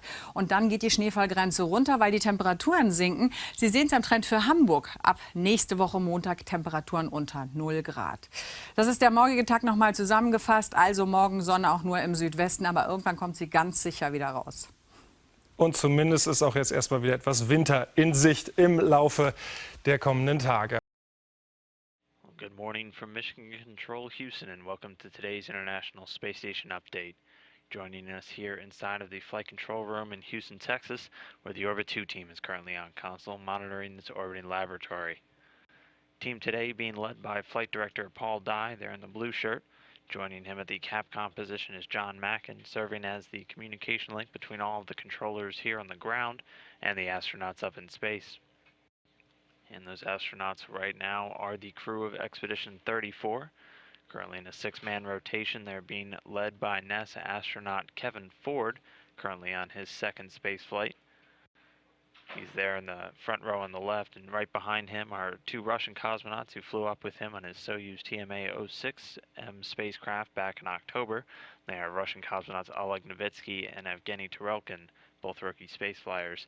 On the right side, we have our 3 newest crew members on board the International Space Station who docked back on December 21st. And they are Roman Romanenko on his 2nd spaceflight, 2nd long-duration expedition on board the International Space Station. Also in the front row there is Canadian astronaut Chris Hadfield on his 3rd spaceflight, a veteran. And then all the way on the right there, NASA astronaut Tom Marshburn rounding out this crew of 6. Fairly light day for the astronauts on board today. Expedition 34 Commander Kevin Ford was checking out some of the relief valves inside of the clean bench. It's one of the experiment facilities inside of the Japanese Kibo module, Kibo being the Japanese word for hope. He will also be holding a conference a little bit later in the day today with a fellow NASA astronaut, Chris Cassidy, who's slated to launch with the crew of Expedition 35 and 36 a little bit later this year on March 28th. Meanwhile, our 3 Russian cosmonauts, Oleg Novitsky, Evgeny Tarelkin, and Roman Romanenko, are enjoying a day off today, off-duty day for Russian Christmas. They were given some free time and they're celebrating on board. Moving on with the rest of our crew, Canadian Chris Hadfield was collecting some biological samples for the Human Research Facility and then storing them inside of the Melfi, which is the -80 degrees laboratory freezer. It's used to store a number of biological samples and different experiment samples at cryogenic temperatures in order to preserve them until they're eventually transferred back down to the ground. He's also doing a periodic health status check. All these biological samples and health status checks done as part of the human research that goes on board the International Space Station as we continue to look at just how spaceflight affects the human body over long durations of time in order to better preserve and combat any of the negative effects of weightlessness. Our final crew member, Tom Marshburn, also a NASA astronaut, was working alongside Hadfield today, collecting some biological samples of his own and storing them in that Melfi freezer. He's also doing what's known as a reaction self-test. He'll do a number of these throughout his increment on board the International Space Station as they continue to monitor any changes in his reaction times and mental acuity. Again, just part of the ongoing research on board the station as we continue to look at how it affects the human body. And also, one last task a little bit later today, some of the ground controllers here in Houston will be maneuvering the station's robotic arm and the Canada Arm 2 in order to shade the alpha magnetic spectrometer on board the International Space Station. This being done as the station flies into what's known as a period of high beta angle, where the sun presents some of the harshest thermal conditions on the station hardware. Am Berliner Pannenflughafen sind die Probleme offenbar weitaus schlimmer als ohnehin befürchtet. Fast grauenhaft nennt der Technikchef das Desaster. Die Grünen verlangen den Rücktritt der Regierungschefs von Berlin und Brandenburg, Klaus Wowereit und Matthias Platzek. Und wer den Schaden hat, braucht bekanntermaßen für den Spott nicht zu sorgen. Das Ausland lacht über Made in Germany und die vermeintliche deutsche Gründlichkeit. Svenja Kleinschmidt berichtet. Wegen des Flughafendebakels stehen die 4 neuen Busse von Carsten Schulze ungenutzt herum. 800.000 € teuer sollten sie Reisende kutschieren. Jetzt musste er 7 Mitarbeiter entlassen. Den Airport-Flop findet er beschämend. Das hier ist ein Paradebeispiel dafür, wie man es nicht macht. Das ist so viel Inkompetenz auf einem Haufen. Das schicke Image aus den Werbefilmen ist schon lange dahin. Von Anfang an wurde der Flughafen offenbar falsch geplant. Erst wurde auf der Baustelle gemurkst und dann alles verschwiegen. Kein Wunder, dass seit Monaten nicht gebaut wird, denn keiner scheint mehr irgendeinen Plan zu haben. Die Probleme sind leider Gottes heftig, sehr heftig und zwar so gravierend, fast grauenhaft, dass die Maßnahmen, die wir jetzt ergriffen haben, notwendig waren, sagt selbst Technikchef Horst Ammann. Deutsches Know-how ist eigentlich ein Exportschlager. Das Verkehrssystem der arabischen Stadt Doha wurde von deutschen Planern ausgetüftelt. Doch statt Anerkennung gibt's jetzt nur noch Häme.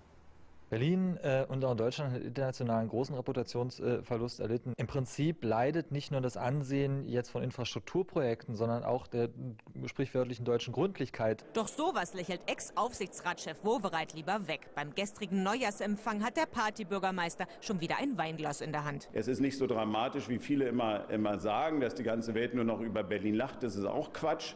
Aber selbstverständlich wird das wahrgenommen. Und wir sind stolz darauf, dass das wahrgenommen wird, was hier in Berlin passiert. Alles richten als Chefaufseher soll nun Brandenburgs Ministerpräsident Platzek. Auch keiner mit Fachkompetenz.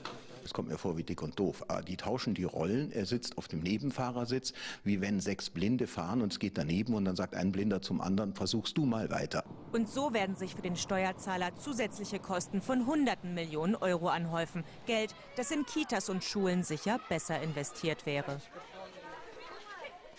Die Bundeswehr hat in Travemünde an der Ostsee damit begonnen, das Flugabwehrraketensystem Patriot in die Türkei zu verschiffen. Insgesamt gehen rund 300 Fahrzeuge und 130 Container auf die Reise ins türkisch-syrische Grenzgebiet. 30 Soldaten flogen heute gemeinsam mit 20 niederländischen Kameraden als Vorauskommando in die Krisenregion. Der Einsatz sei ein wichtiges Signal der Solidarität, sagte Außenminister Westerwelle. Das Abwehrsystem soll die türkische Bevölkerung vor einem möglichen Raketenbeschuss aus dem benachbarten Syrien schützen. Immer wieder schlagen Geschosse aus Syrien auch auf türkischer Seite ein. US-Präsident Barack Obama hat den republikanischen Ex-Senator Chuck Hagel als Verteidigungsminister und seinen bisherigen Antiterrorberater John Brennan als CIA-Direktor nominiert. Beide Personalien gelten als umstritten und müssen vom Senat noch bestätigt werden. Die Nominierung Hagels schlug besonders hohe Wellen. Der 66-Jährige hatte zuletzt mit Israel-kritischen Äußerungen für Entrüstung gesorgt. Australien ist wegen Rekordhitze und hunderter Waldbrände in Alarmzustand. Im ganzen Land herrschen Temperaturen von zum Teil deutlich mehr als 40 Grad. Die Feuerwehr ist schon jetzt machtlos und sie warnt, dass die Situation noch schlimmer werden könnte. Burkhard Wennemer mit den Bildern. 70.000 Feuerwehrleute sind im Einsatz, um hunderte Feuer im ganzen Land zu bekämpfen. Doch es gelingt ihnen nicht, die Brände in den Griff zu bekommen. In manchen Regionen fachen Winde bis zu 70 Kilometern pro Stunde die Flammen an und drehen obendrein ständig die Richtung. Da sind selbst die krisenerprobten australischen Löschkräfte machtlos. Die Wetterbedingungen sind so, dass wir im Augenblick nichts machen können. Der Wind ist zu stark, es ist zu heiß, es ist für die Feuerwehrleute einfach zu gefährlich zu löschen. Am schlimmsten betroffen ist der Bundesstaat New South Wales. Allein dort wüten 130 Brände. In der Metropole Sydney herrschen 43 Grad. Die Sanitäter sind im Dauereinsatz. Reihenweise brechen die Menschen mit Kreislaufkollaps zusammen. Auch die Tiere leiden und müssen ständig abgekühlt werden. Tausende Menschen sind vor den Flammen auf der Flucht. Noch gibt es keine Toten zu beklagen, doch das kann sich schnell ändern, falls die Einzelbrände sich zu katastrophalen Feuerwänden verbinden. 2009 starben bei Waldbränden in Australien 173 Menschen. Die Probleme auf der Baustelle des neuen Hauptstadtflughafens sind offenbar so gravierend, dass vorläufig kein neuer Eröffnungstermin angepeilt werden kann. Technikchef Ammann nennt sie heute fast grauenhaft. Auch auf das Jahr 2014 könne er sich nicht festlegen. Infolgedessen reißt auch die Kritik am regierenden Bürgermeister Wowereit nicht ab, trotz seines Rückzugs vom Vorsitz des Aufsichtsrats. Carsten Behrendt. Seine Fischbrötchen muss Gregor Klessig weiter auf Bahnhöfen verkaufen. Das längst fertige Bistro am Berliner Großflughafen bleibt geschlossen. Auf Schadensersatz macht sich der Familienunternehmer wenig Hoffnung. Ich habe bisher roundabout 300.000 € Schaden. Rein finanziell natürlich müssen wir monatlich eine Zinstilgung, also einen Zins erstmal zahlen, dann jetzt demnächst die Tilgung. Und die große Frage ist ja auch, was ist mit der Einrichtung, was ist mit dem Wert der Einrichtung? Die geht komplett verloren. Eröffnung frühestens in einem Jahr, raunt es von der Flughafenbaustelle. Es hakt bei Brandschutz und Haustechnik, Umbauten drohen. Der als Retter geholte Technikchef Horst Ammann spricht nun in einem Radiointerview aus, was die Verantwortlichen jahrelang nicht wahrhaben wollten. Die Probleme sind leider Gottes, nach dem, was wir jetzt wissen und was wir sehr mühevoll aufgedeckt haben in den letzten Monaten, heftig, sehr heftig, und zwar so gravierend, fast grauenhaft, dass die Maßnahmen, die wir jetzt gemacht haben, notwendig waren. Politisch erhält Berlins regierender Bürgermeister demonstrativ Rückendeckung von seiner großen Koalition. Von außen aber muss Wowereit heftige Kritik einstecken für sein Wechselspiel im Flughafenaufsichtsrat, dem Tausch an der Spitze mit Brandenburgs Ministerpräsidenten. Fakt ist, Herr Platzek war Teil dieses desaströsen Managements. Es reicht also nicht aus, einfach nur eine kleine Personalrochade vorzunehmen. Das ist im wahrsten Sinne des Wortes dreist. Am neuen Flughafen stockt's, der alte muss es richten. Dabei platzt Tegel seit langem aus allen Nähten. Er setzt auf alte Haudegen mit Ecken und Kanten. Entsprechend umstritten sind seine Entscheidungen. Zum Verteidigungsminister macht er einen Republikaner, Chuck Hagel. Dem neuen CIA-Chef Brennan wird seine Haltung zu zweifelhaften Verhörmethoden zur Last gelegt. Ulf Röller aus Washington. Die Demonstranten vor dem Weißen Haus haben sich verkleidet als Häftlinge des berühmt-berüchtigten Guantanamo-Gefängnisses. Sie werfen John Brennan vor, damals die Foltermethoden der Bush-Regierung unterstützt zu haben. Präsident Obama verteidigt Brennan als anständigen Mann. Sein bisheriger Sicherheitsberater soll sein neuer CIA-Chef werden. Er weiß, dass wir ein Rechtsstaat sind. Auch in den schwierigsten Zeiten besteht er auf das Einhalten der höchsten Prinzipien. Auch Obamas Nominierung von Chuck Hagel als Verteidigungsminister erntet Kritik. Der frühere republikanische Senator gilt als Querdenker. Er kämpfte im Vietnamkrieg, wurde für seinen Einsatz mehrfach ausgezeichnet. Eine seiner wichtigsten Aufgaben jetzt der Truppenabzug aus Afghanistan. Ich bin sehr dankbar, dass ich unserem Land und seinen Männern und Frauen in Uniform dienen darf. Sie geben unserer Nation so viel. Vor allem viele Konservative wollen verhindern, dass Hagel Verteidigungsminister wird. Er hatte gegen einseitige Iran-Sanktionen gestimmt und von zu großem Einfluss der jüdischen Lobby in Washington gesprochen. Diese stellt nun in TV-Spots Hagel als einen Gegner Israels dar. Falls Hagels Nominierung bestätigt wird, wäre er der israelfeindlichste Verteidigungsminister in der Geschichte unserer Nation. Obamas Kandidaten müssen nun um ihren neuen Job hart kämpfen. Er selbst spricht von einem Schreckensszenario. Rekordtemperaturen, niedrige Luftfeuchtigkeit und starke Winde machen den Kampf gegen die Flammen zu einer fast aussichtslosen Aufgabe. Und die Hitze soll sogar noch zunehmen.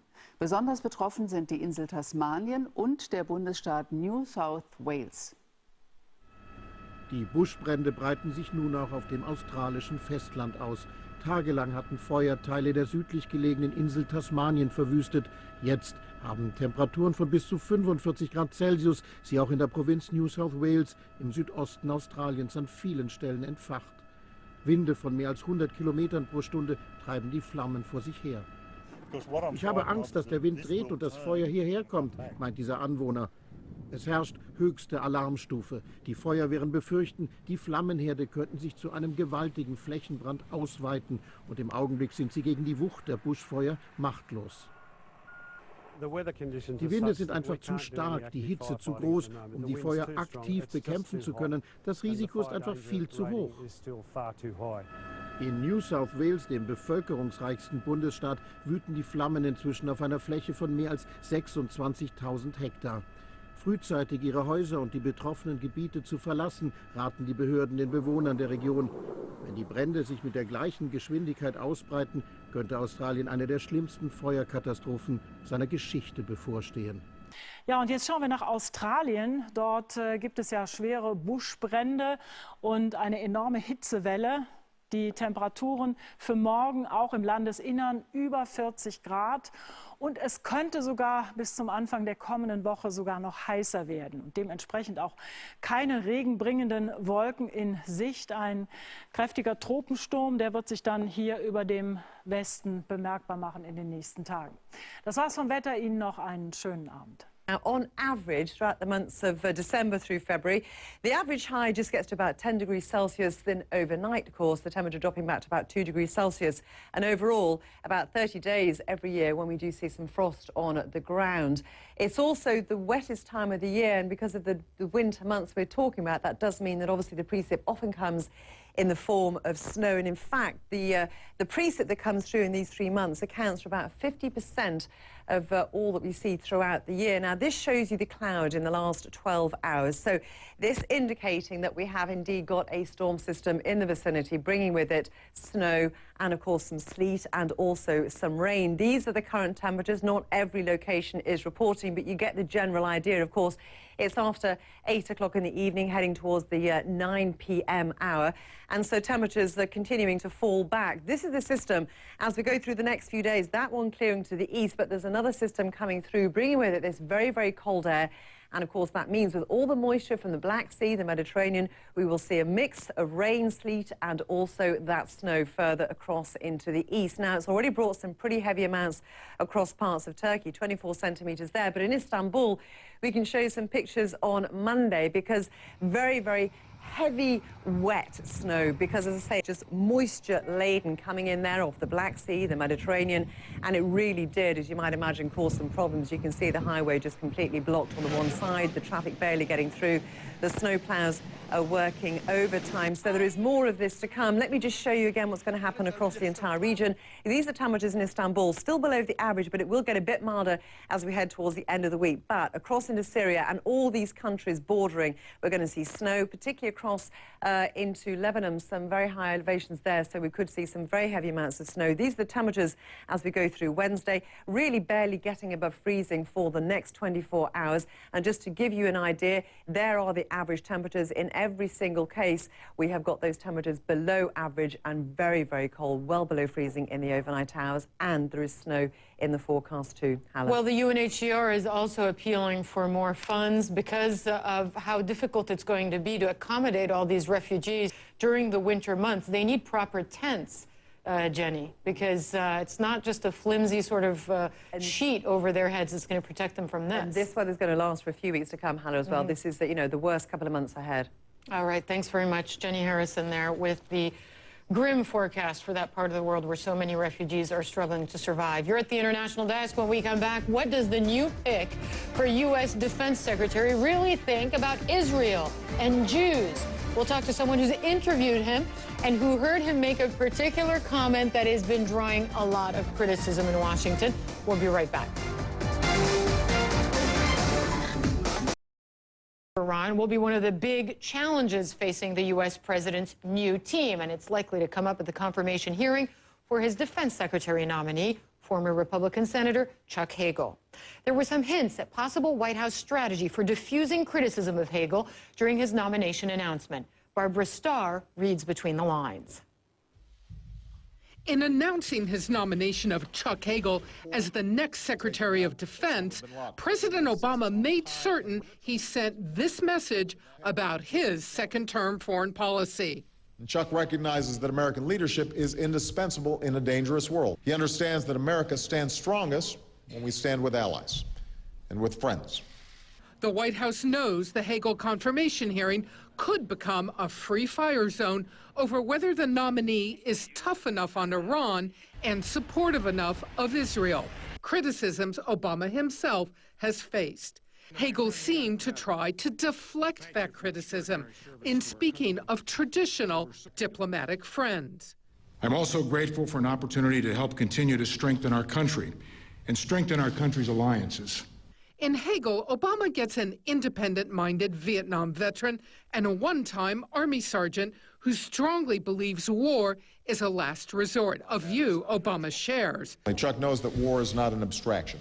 But global threats could at any point compel him to recommend military force, in particular if Iran's nuclear program continues. If it becomes clear that sanctions aren't enough, then there's going to be a discussion that any Secretary of Defense, including Hagel, as well as the national security team, has got to decide whether that means limited strikes against facilities. But in choosing John Brennan, one of his closest national security advisors, to become the next CIA director, the president is showing he will not back down from the CIA's aggressive use of lethal force, both in partnering with the military, as it did on the raid that killed Osama bin Laden, and in relying on lethal drone attacks, a drone policy that critics say amounts to targeted killing. Whatever your views of the drone campaign, John Brennan is one of its principal architects, whether that's in Pakistan or whether that's in Yemen.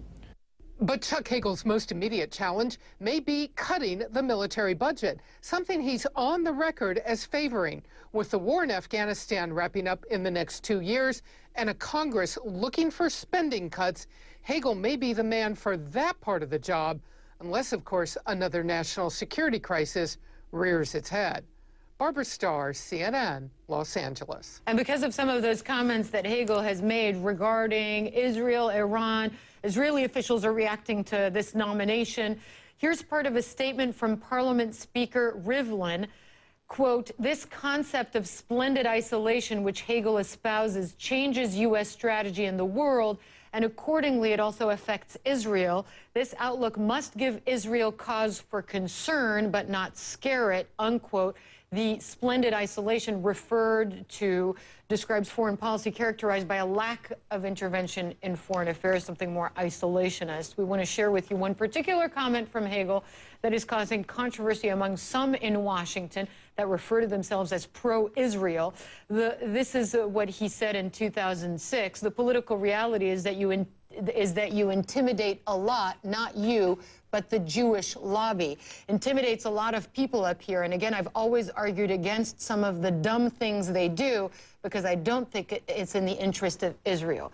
Hagel was talking to Middle East scholar and author Aaron David Miller when he made that comment. And now we're going to hear what Miller has to say about it all and about Hagel. And he joins me now from our Washington bureau. So Chuck Hagel referred to the Jewish lobby in Washington. And among some in the nation's capital, that has led to concern that perhaps he's not as pro-Israel as they'd like him to be. You've spoken to him and you wrote an op-ed in the LA Times. What are your thoughts? Well, poor choice of words, perhaps. I don't use the term Jewish lobby because the truth is the extent of American support for Israel over 60 years goes well beyond the 5.5 million American Jews, although they represent clearly the most proactive constituency. Yeah. But Hagel was reflecting a reality.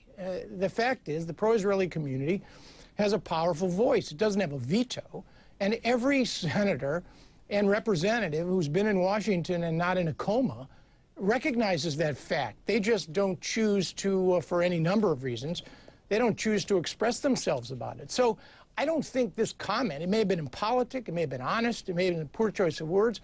I don't think it reflects and tells us much about Hagel's view of Israel. The reality is what tells us where he positions himself, not just on Israel, but on Iran, for instance, and other issues that Israel is very concerned with in the Middle East? I think the reality, Hala, is this, that Chuck Hagel believes in a special relationship with the state of Israel, shared values, tiny state, dangerous neighborhood, living on the knife's edge, but he does not believe, and he's willing to talk about this publicly, in what I describe, my words, not his, an exclusive relationship. That is to say, there are times and issues over which the U.S. and Israel differ, and And Hagel is not reluctant to describe them, in fact, sharply criticize the Israelis. That does not, however, make him an enemy of the state of Israel, hostile to the state of Israel. But I suppose, yeah. No, but I suppose, I'm sorry to jump in, but one of the big questions we've been hearing, not just inside of the Beltway, but around the world is, does this nomination, does this pick by President Barack Obama signal perhaps a willingness from the White House to nominate a possible defense secretary who is not always systematically aligned with Israel's strategic sort of interests in the region? And there might be some sort of decoupling coming up? No, but if that's the case, then it's the president's views. In other words, you've got in Barack Obama the most controlling, withholding foreign policy president since Richard Nixon. He dominates. He doesn't delegate.